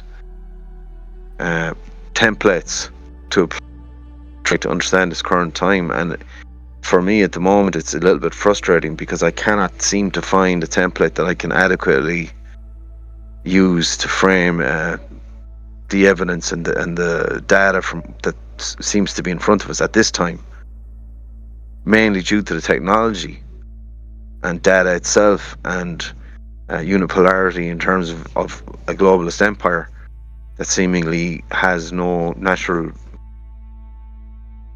So there's a few outstanding kind of variables in this current time that I find difficult to find correlation with in earlier historical epochs, that I can say, well, this happened 2,000 years ago, or this happened 500 years ago. I think so the technological breakthroughs have made. I think it's able to correct a lot of the inefficiencies and the brittleness within natural or antecedent despotisms, historical despotisms. So I think that's what that's why we're living within what could be described as a hyper reality, or like what you're saying, it's a sort of zombie reality where the illusionist has provided us this sort of or he's transformed this, what really should be a dead culture, a dead society, into something that's, in an illusory sense, is somewhat palatable for the masses, where, again, otherwise it would not be. That's done through technology. So, for example, even social media and such, it's kept us, it's given us, it's playing upon our base human emotions. It's gave us the sort of, what would the word be? In a very synthetic sense, it's gave us a synthetic form of social interaction, like everything in this society. So everything. So even, for example, fast food. It gives you this, McDonald's is a prime example. It gives you the synthetic flavour and form of a burger, but it's really just plastic Play-Doh crap. Even the fries as well. There's a lot of things that are like that. The vegan meat as well, or vegan bacon and things like that. It gives you the synthetic, fake, phony form and taste of bacon, arguably, and also other meats. Could be red meat. You have corn, so things like that. The entire society is based upon fooling your senses, fooling your perception, inverting your, artificially stimulating your senses in a way that makes you believe that what is utterly zombie-like, what is utterly moribund, is in fact vivified. It has vitality, It's I suppose, like, the final question, really, for me, the main question on the dashboard at this exact moment in time is: do they, are they going to collapse the society? Is that an objective, to create a kind of an economic collapse, or a kind of a war scenario, or a crash and burn kind of scenario? Is that on the objective at some point, or are they happy to plod along as is and generally steer things into into their vision of the new order? So I suppose that's a key question for me, is the collapse. I spoke about it in the past, about Lush, as the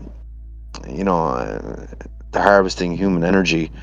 But again, it comes down to these definitions. At what point are we not perhaps already witnessing this harvesting of energy, as everybody is sort of escapes new system, in a sense? So, like, this, the question remains. I mean, you seem to, from listening to you in the past, you're fairly, it seems to be like a core tenet to one of your ideas, that definitely we're looking at some point at an actual collapse of the system around us, that's going to be, how do you say, engineered. Am I correct in saying that? For me, it's something I'm not sure about. I mean, maybe you're right. In my opinion, I think that they are going to attempt to artificially collapse, if not the society in general, parts of the society, simply because it provides the problem which will then permit them to bring about the solution that's already, of course, pre-planned, predetermined. Okay. Yes. So, oh, excuse me, sorry. So, for example, what we just saw recently there, what was it, 2 days ago or a day ago, regarding the what was that, a Windows update that caused, essentially almost a global systems collapse, right? Yes. And impeded and disrupted the entire system. Well, firstly, the reason it's all now set up in a digital fashion like that, because it is easily disruptible, and this permits them total control from an engineering standpoint to disrupt the system whenever they damn well wish. Disrupt it. It can be disrupted partially. It can be disrupted in a totally instantaneous fashion, across the board. It can be disrupted strategically, essentially, any way they wish, any way that best fulfills, realizes their ambitions, their agenda. So, yes, there will be parts of the society that artificially collapse. In fact, we already have it, really. You have it. The only way they can maintain themselves is through the collapse of society. We have it. In Labour, in the UK, Labour just got in, where I believe it was 700. Yes, they were over capacity in the prisons, I believe, by 700 inhabitants, right? So they got, what did they do to correct this, to remedy it? They released 40,000 criminals, right? What does that do? Well, it causes chaos in society. Why would they want lawlessness, chaos? Because it provides them the justification for their own existence.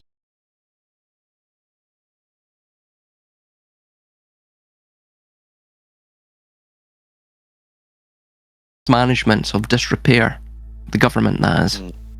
Even while in that state, these, of course, with a hyper-domesticated population, you still look more convenient than the population actually having to take responsibility, engage in violence, essentially, to police their own areas, or to implement law, enforce it. So you have that.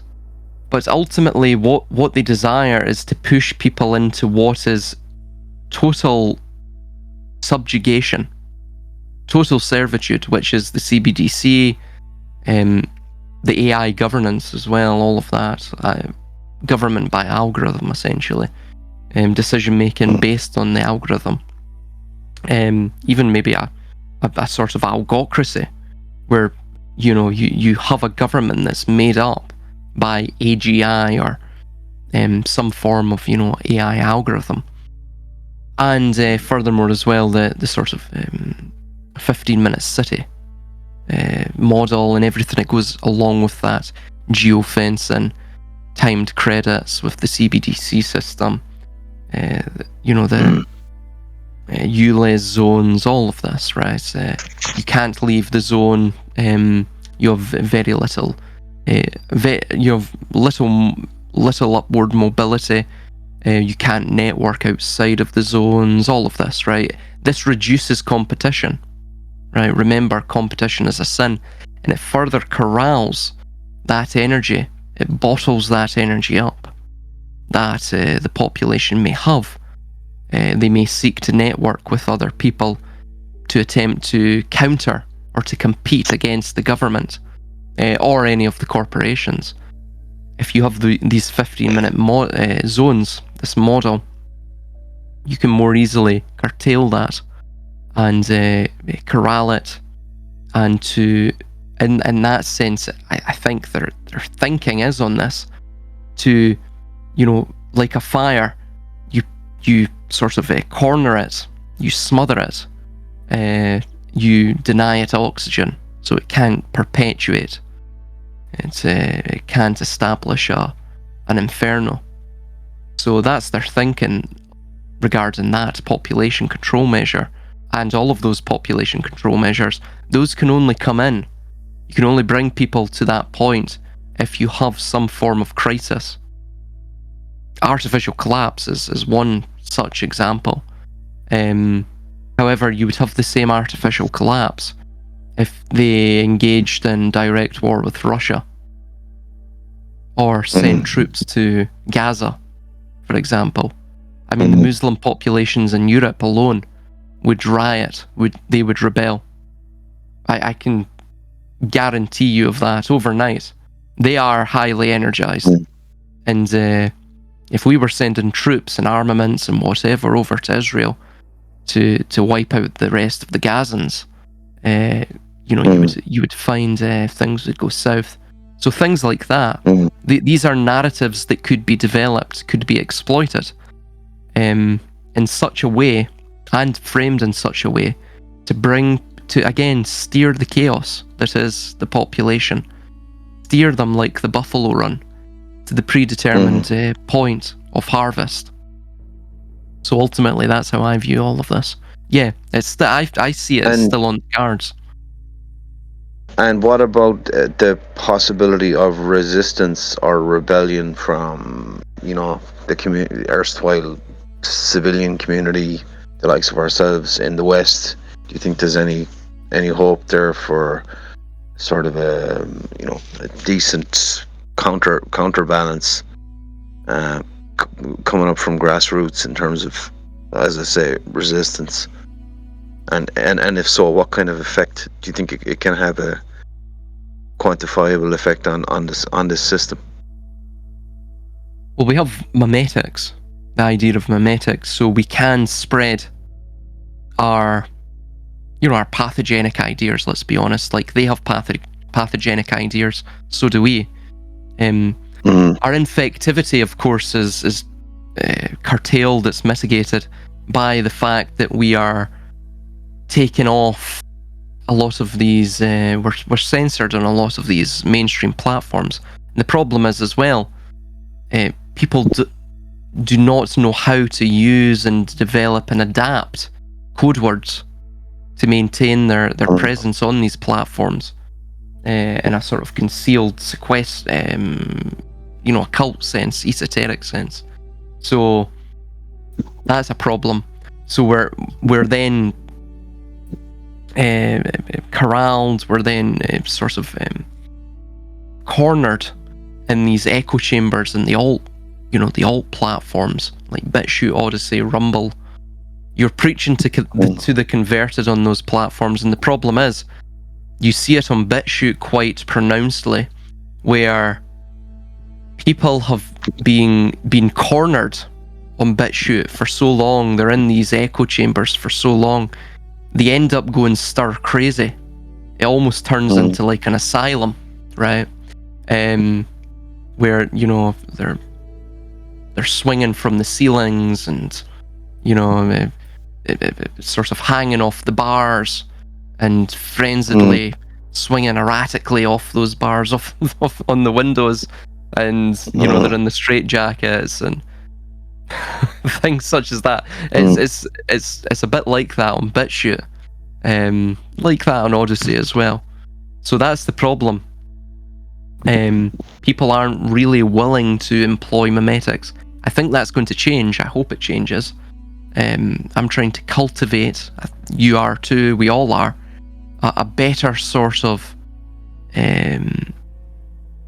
warrior, if you will. Yeah.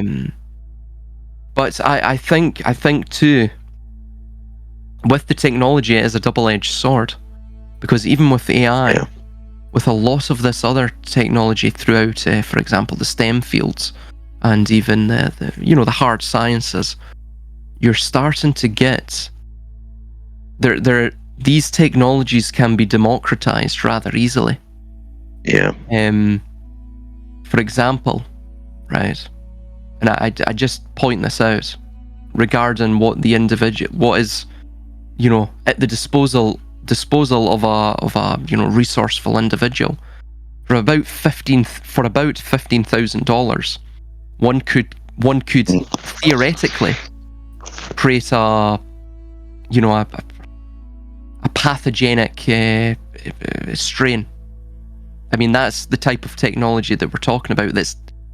It's very destructive. Yeah. In the wrong hands, available. and available. It's highly democratized now. So I think what we're going to find is that it won't be a resistance based around groups. Yeah. It's going to be a resistance based around probably sporadic actions, Okay. mimetic warfare, and Yeah. really just that. Basically, this mimetic warfare from the resistance will be based around mentally breaking down, inducing entropy into the system through mentally capturing the sort of middle ground of the population. And also stoking Which flames and seems to fires. be It seems to be increasingly fertile, though, that middle ground that you allude to. Oh, absolutely, yeah. Because of the But even with the pluralistic societies conservative, we have. Sorry, man. No, not at all. No, I'm just teasing out the point. How do you mean pluralistic? In what sense? Because you have so many fault lines that they've created, that they have to create. But you can, because of the anonymity that the internet provides, you can stoke fires like they do in any of these fault lines. Yes. You can steer it But this yourself. is a very interesting kind of artifact about the whole scenario. Is that as much gain, as much terrain as they've conquered, they've left a lot of bridges to cross in their wake, which as you say there, which can be exploited. Yeah. And but look, this point itself may actually illuminate an earlier question around the episodic. It's a chapter basis leading up to a narrative which may include the breakdown of society and a subsequent remedy being presented, because they're aware that the technology itself, the proliferation of it, and as you said, the democratization of it they may be pressed for time to react and to get certain things in place before dissent may. As I think it's kind of a shrewd enough point that certain isolated, whirlwind victories may occur from grassroots dissent that may be very isolated, very sporadic, but quite seismic in their reach, and they may find themselves,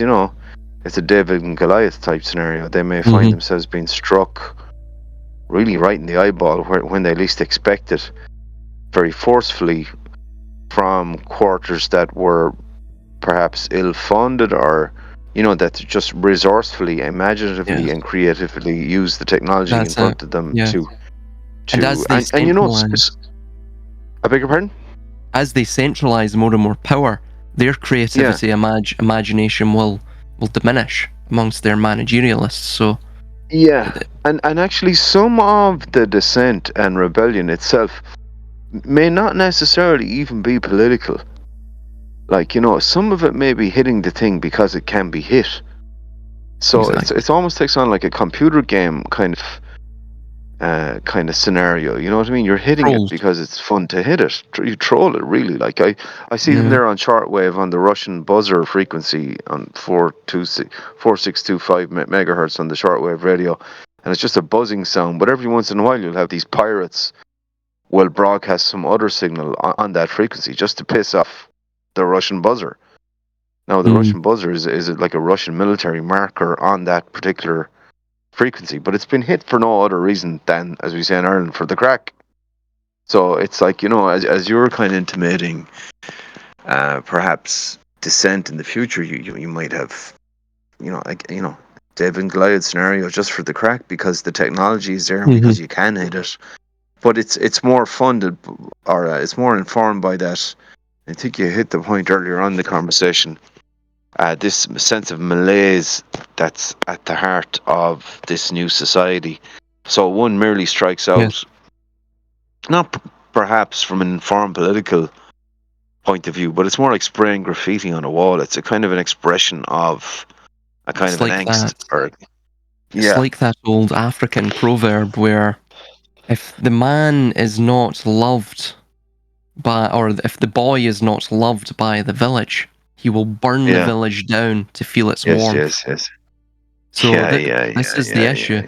And we're going into a place where it's a post-family society. And when you've got a lot of pissed off men who can't form families, of course, the entire economy is set up so you can really only choose what you want. Do you want a house? Do you want a wife? Do you want a car? Do you want, but you can't have everything. Do you want children? But remember, you can't have everything. Mm. And also, by the way, you're not a provider and a protector now, right? So Mm. you get a very dysfunctional society. When you couple that with the democratization of this technology, it's really inherent within the technologies that they become more convenient, more accessible, more available, like what you're saying. You can only imagine the mayhem that a few people can cause. And the thing is, a system that is that centralized, right? And like what you were mentioning, if it conquers too much territory too quickly, then the boors of the mountains, those who hid in the mountains in those far remote places, like in our societies, right, us, then eventually they will start to conspire. They'll start to say, maybe we should, just sporadically, erratically attack this great behemoth, because it's so big. It's a bit like a strongman that's on steroids. He walks around. If you were to full frontal attack him, he would rip you up for arse paper, so to say, right? He would just beat you down. But because of the muscles, they really can't turn very well. They can't run. They might not be able to run very well. They might not do. So, do you see? There's everything has a weakness. And the bigger something is, usually its weakness is its inflexibility. It's immobilized. It becomes immobilized. It becomes lacking any response when faced with an indirect or unconventional threat. So ultimately, this is how it's going to go. The system is going to dissolve itself from the inside out. But it's like what I was saying regarding the person who's already won Monopoly, or the lion who's won the game of the savannah, the game of the jungle, and all the other alpha males are dead. If you don't have any competitors, then the competitors themselves will probably either stem from the pride, who will eventually turn against you and your lazy ways, or it will come from yourself. Because you become so lazy, your own body will give up, So death waits for no man. It waits for nothing, and eventually it will creep up on them. This is why they have to obviously reform society in a radical way. The technology is a double-edged sword. It helps them right now, but they have a short window where they can. Where they'll have to use this without, these little pockets of resistance throughout society using it. Mr. Robot got it right. I mean, it only took a small group to literally destroy the entirety of the financial system, to purge the debt-based system. Because if you create something based around code, and then you ensure that code is accessible, and the knowledge of it is democratized throughout society, then nothing can stop it. Can stop the the dismantling of the tower. It's unfortunate, there's a kind of a phenomenon lately where it's like the boy who cried wolf. And I want to ask you, do you think they're doing this accidentally or on purpose? And the phenomenon seems to be such like that the average person who normally would have been very conservative now seems to be kind of suspicious about news items in the in the mainstream that are presented, and probably post the flu, shall we say, the flu pandemic scenario. So, like, the question is, do you think this is a boy who cried wolf type scenario from the power structure, that they've told one too many porkies to the point where even the average person is starting to question things a bit more? A, or B, do you sort of think that they've done it on purpose, that they're happy for people to be confused about whether things are true or not? Have you any sense of an answer to that question? I think the entire Needlecraft event really put a lot of. I think everyone understands there's corruption inherent throughout any system, Yeah. and I think people were willing to put up with that, even with the cost of living. But I think a lot of people are starting to question. I've even heard it myself on trains from normies, regarding the strange increase in sudden deaths and everyone taking heart attacks, and getting heart disease and all of this, and turbo cancers. And even some of them outrightly mention it, because I take the train quite a lot. It's a lot. There was this one woman who was, she was quite loud. She was saying, "Yes, it's the vaccine that's done it." She says, "I took two, but it's the vaccine." You see that a lot, don't you, nowadays? People in the hospitals, it's the vaccine, but they won't mention it. So a normal woman, she looks like she watches EastEnders daily. See, when those types of people are beginning to, have an understanding that the government attempted a mass genocide, you've got a real big issue with trust in society, because the high trust society that maintains not just the safety of the members of the society, but the members at the apex, the ruling class. When you have a breakdown of all of that, a breakdown of society, the trust, everything, there's nothing. And of course you've got, as I've stated, this sort of democratization of technology, this very, very destructive technology. God, I wouldn't want to be them. It like, just to ponder it a little bit without kind of going maybe too deep on it, but you see, if I realize I cannot trust the system through narrative A, B, C, D that rang hollow, and we had so many questions about that, at this point I'm unsure about what I'm being told, or I don't trust what I'm being told, or I have a huge amount of suspicion about the establishment system around me, the controllers in society, that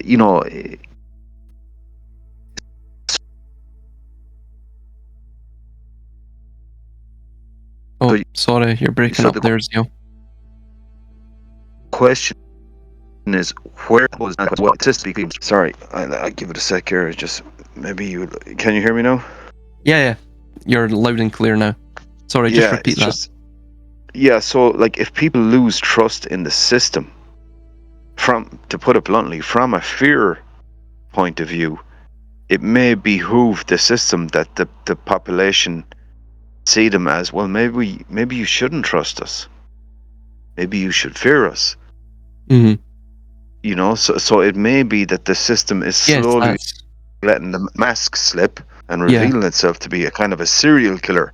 Guess what? Guess who's in charge? And they use it as a fear, as a way to instill fear, really, and to demoralize the population and to undermine them.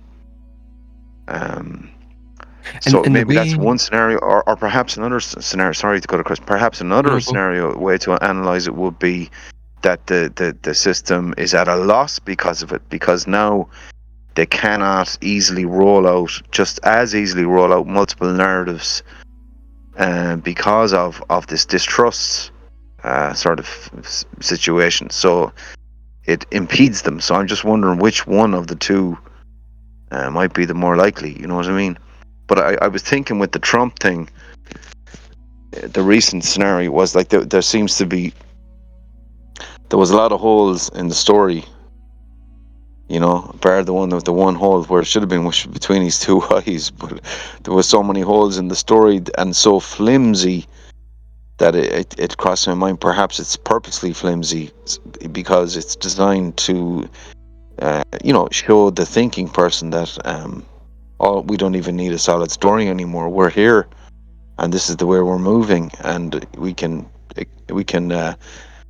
show that to you by just putting out some sort of a flimsy psyop, to show you that this is where we're headed. Like, so it remains to be seen what way the psychological warfare benefit, how it comes out of a loss of trust in narrative from the masses vis-a-vis their narratives that are being pumped out. But I'm unsure of it myself. I think they're trying to, again, they've always instilled fear, but it's been in a more illusory sense, a subtle, very subtle way. Yeah. Now it's become totally overt. You saw that during the Canadian trucker protests. The managerialists will just, all of your rights go out the window. People see that. They know it. They know what they're up against now. I think a lot of people inherently see that. The cost of living crisis, all of this. Yeah. I mean, the same thing happened in Rome. With the devaluation of labour through immigration or slave labour. This was spurred on by conquest, or in our modern sense, commercial conquest through colonisation and exploitation of these overseas territories, and vassal states. So, and of course, all of the natives, with the cost of living crisis, the debasement of the currency leading to inflationary pressures on pricing, and the subsequent devaluation of their labour by the managerialist or the patrician class in Rome, they were pushed into the cities. It almost was like a 15-minute city model in an ancient sort of way, and they were provided usurious loans to maintain themselves in these dwellings, living out an atrocious life of servitude. They were a wagey. They were an ancient form of a wagey or a wage slave, which is exactly the same way they're going.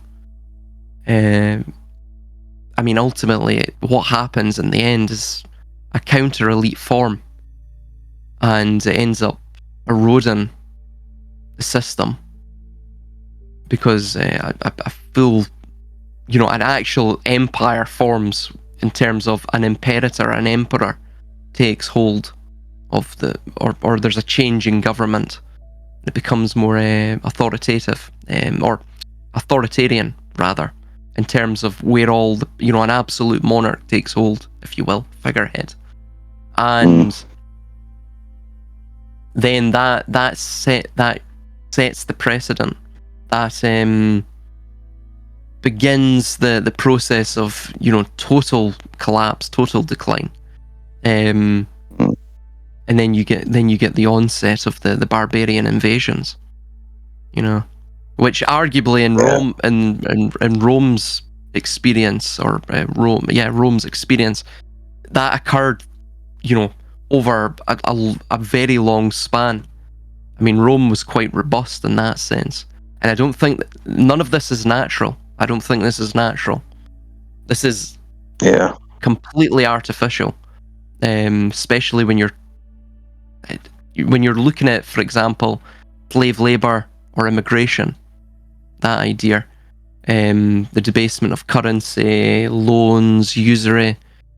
We have historical precedent that's available to, well, it certainly was available to the Romans, because the Athenians had went through a similar economic debasement and devaluation of the currency of their native population through slave labour, or immigrant labour. They knew damn well the economic realities and the social repercussions and realities of that, but yet they still went ahead with it. Perhaps it wasn't the patrician class were perhaps not Roman, or they perhaps did not have Rome's best interests at heart when they put forward those policies.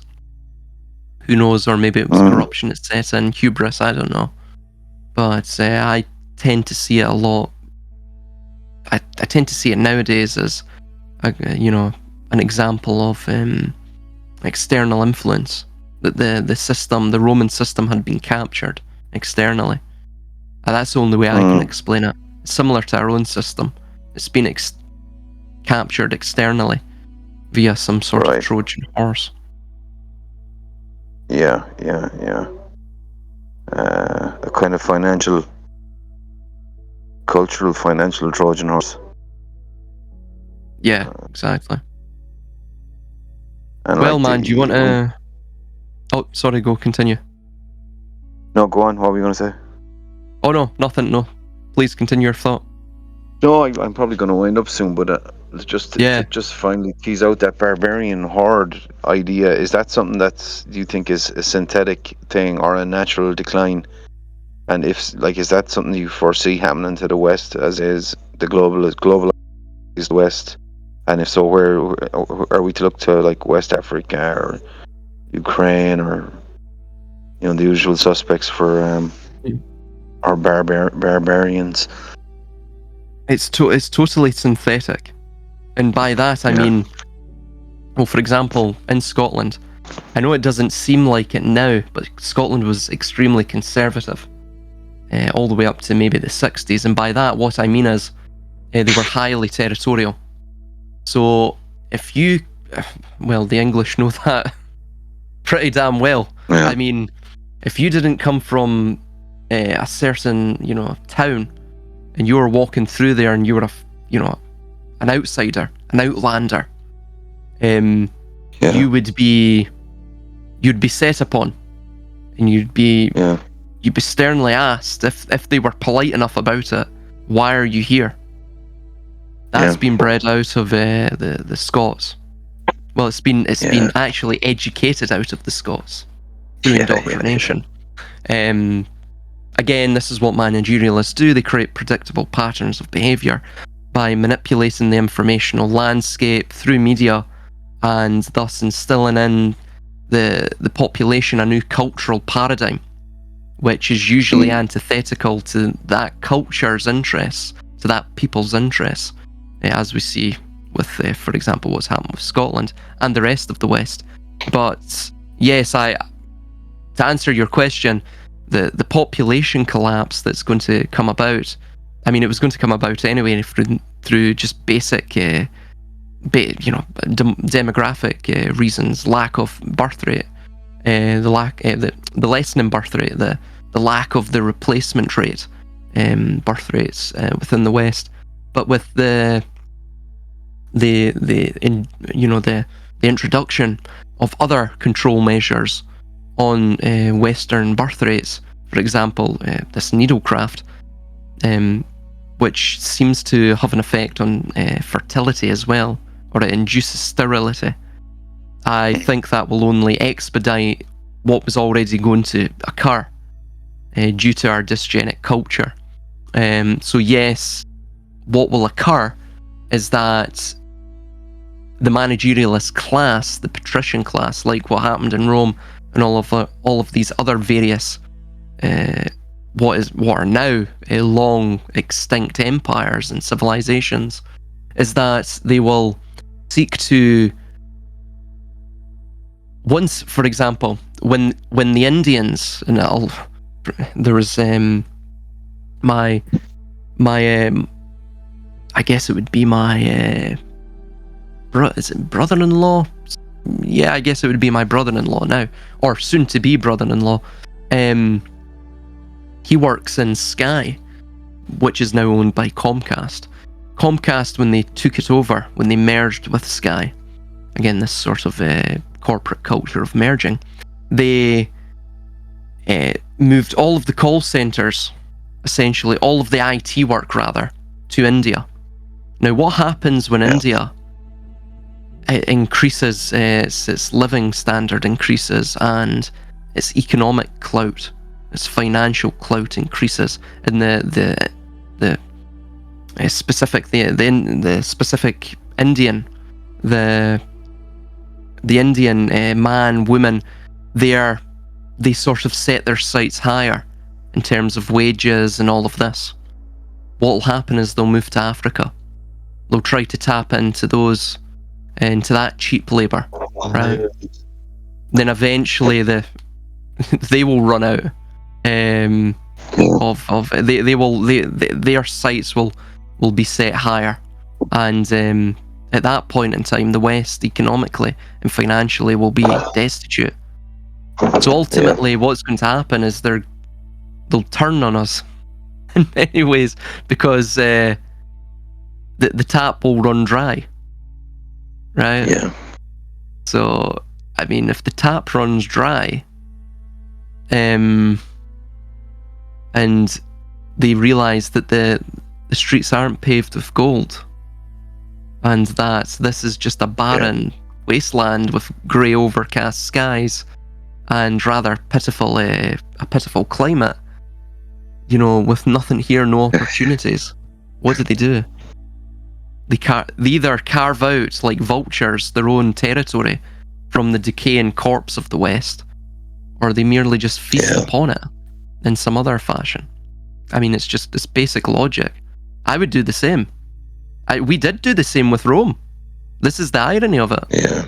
We are the inheritor cultures.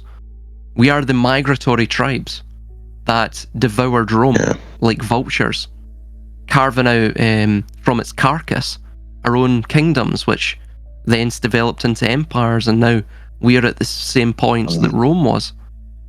I mean, the pure historical irony, but... They have essentially said that this is the only way, this will be the only way to prove you legal identity. And so if you don't participate in that system, as far as the state or the private sector is concerned, you don't exist.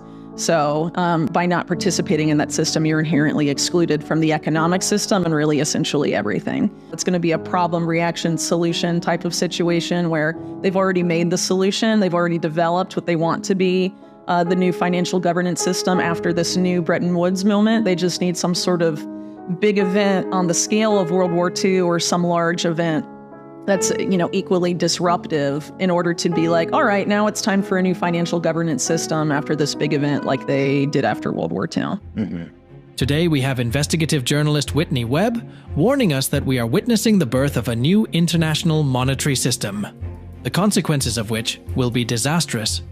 Whitney warns us this new financial system will replace the current Bretton Woods system and will be built solely on the blockchain. The purpose of the new financial system is total surveillance and censorship over every aspect of our lives. Whitney's warnings are based on the plans of several global elites, such as French President Emmanuel Macron and World Economic Forum founder Klaus Schwab. Schwab has warned the world that every industry from oil and gas to tech must be transformed, stating that we need a great reset of capitalism. In her most recent interview with Mark Goodwin, Whitney warns us that all world governments are pushing us towards this new world order.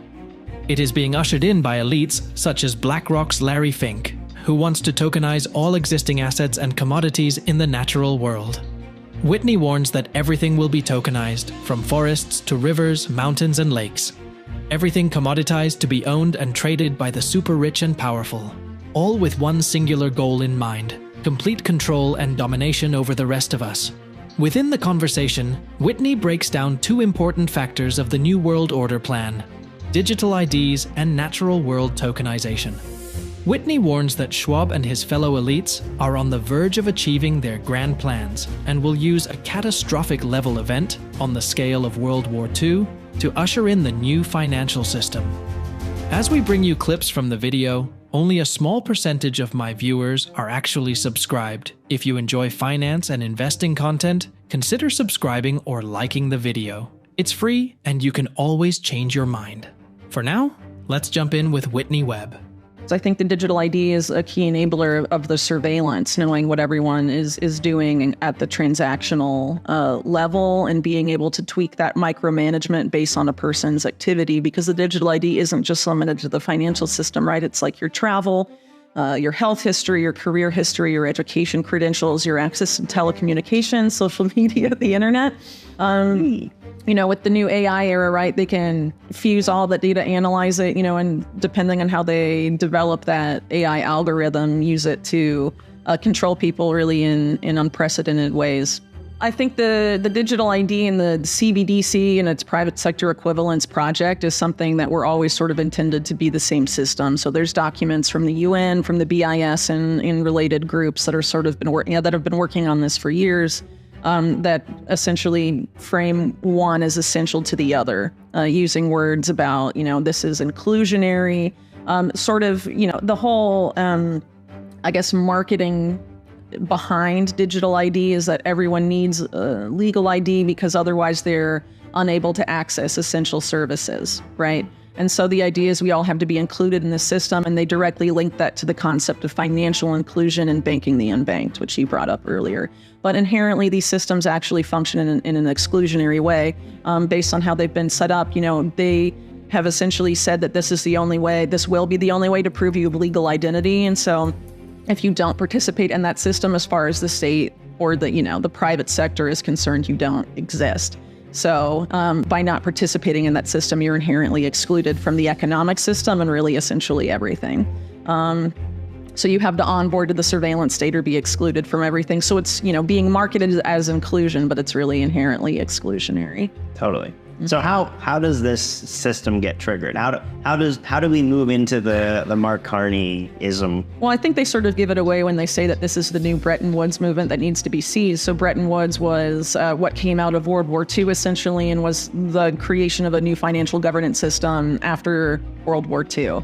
And this is essentially an effort to create a new financial governance system that was announced well before any sort of crisis like that, but it's probably going to need a crisis of that level to be implemented and to convince people to onboard at scale. And if you subscribe to the theory that all wars are bankers' wars, which there is plenty of evidence to support that, I would say, that seems to suggest that perhaps, this is the it's going to be a problem, reaction, solution type of situation where they've already made the solution, they've already developed what they want to be the new financial governance system after this new Bretton Woods moment. They just need some sort of big event on the scale of World War II or some large event that's, equally disruptive in order to be like, all right, now it's time for a new financial governance system after this big event like they did after World War II.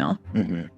Yeah, and I think the thing that's so interesting about this debt bubble exploding is that when you know that the debt bubble is going to explode and you want to explode it into the new system, the way that you sort of trigger that into the system that you want to get the masses to go with you is you actually want to have the most debt obligations on the record, on the board, so that when the system pops, they'll all pop. When the debt bubble pops, every debt bubble will pop. It will be everything all at once. It won't just be like, oh, Japan's fine, the US is it won't work like that. Everything will pop at once. So in this weird way, you actually want to create as much debt as possible right before the pin bursts the bubble, and then you can offer this, hey, we'll service your debt 1-to-1 if you come join this new universal tokenized ledger. Just sign up here, do a selfie of your face, and give us your biometrics, and then here you are. Well, it seems like in Larry Fink's case in particular, there's a goal, a big ambition there to develop new asset classes that can be used to basically fuel their existing business model and perpetuate it for millennia forward. Mm-hmm. So one of these that I've been writing about for a few years is the whole idea of natural assets.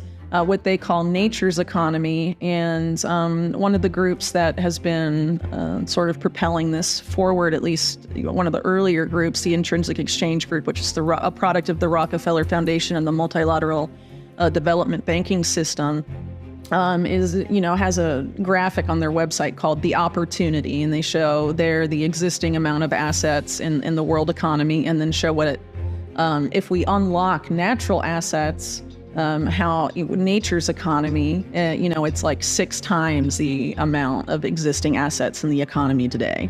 And so as an asset manager, BlackRock being able to unlock and take control of as many natural assets as possible that aren't currently part of the financial system is obviously a way for them to perpetuate what they do and deepen and expand their control over not just people in the existing financial system, but really over the natural world as well, and essentially turn everything alive into a tradable Wall Street financial product. And the goal, as Fink has stated, is to have all of this on a universal ledger, on blockchain, presumably, and have it be, trackable and surveillable, which is interesting if you look at it through the context of risk management, which is something that Larry Fink is very open as having been one of the guiding lights of his whole career. And so by having it all surveillable and automated in a sense, he's able to have his risk management AI thing, Aladdin, sort of exercise control over it in unprecedented ways, I think.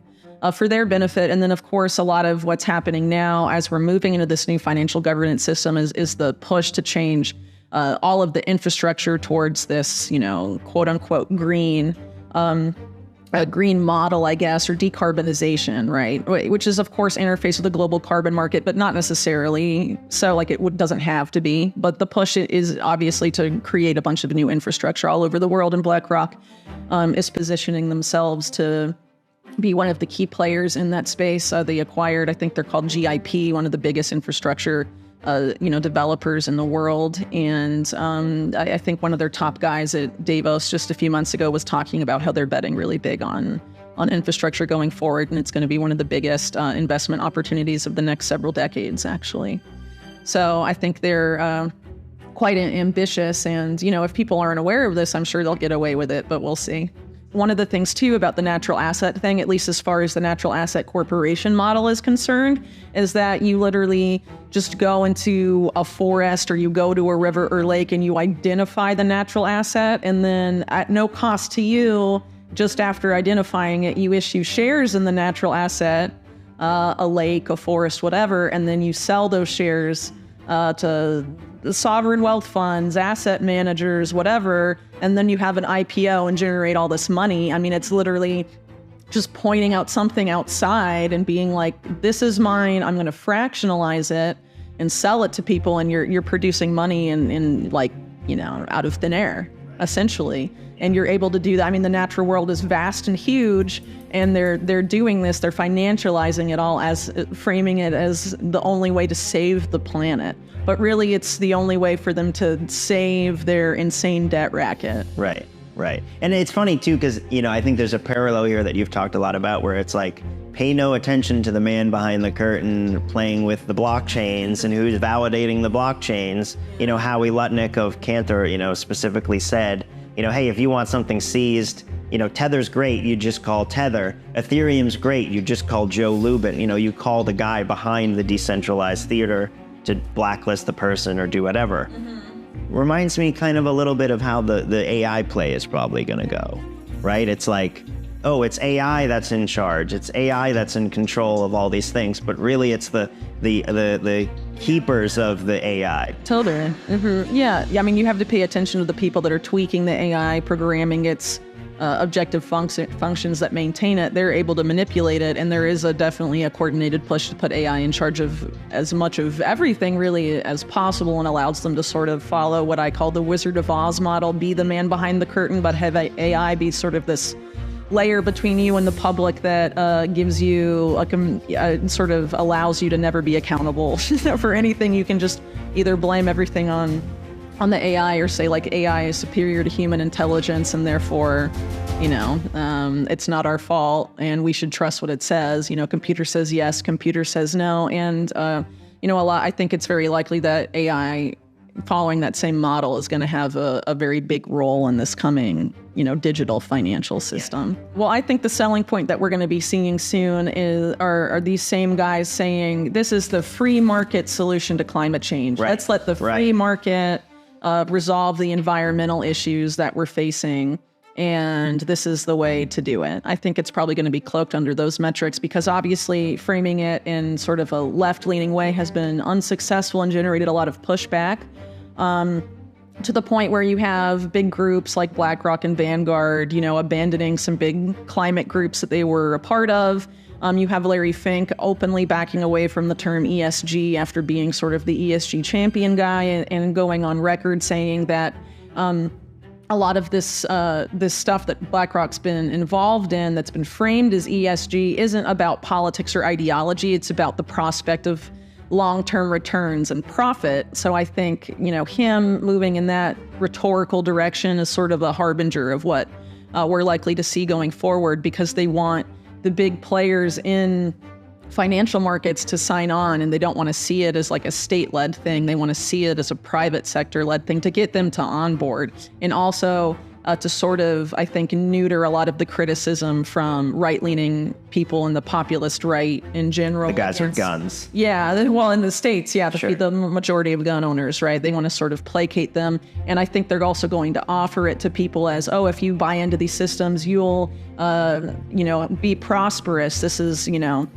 a return to sovereignty and prosperity. And they're going to use some of these technologies, you know, where people have heard the terms but aren't necessarily overly familiar with them, and sort of market it as being, you know, a return to financial sovereignty and prosperity and stuff, but not necessarily. I think it's, you know, again, it's going to be the same debt-based monetary system. Debt is a form of control. Right.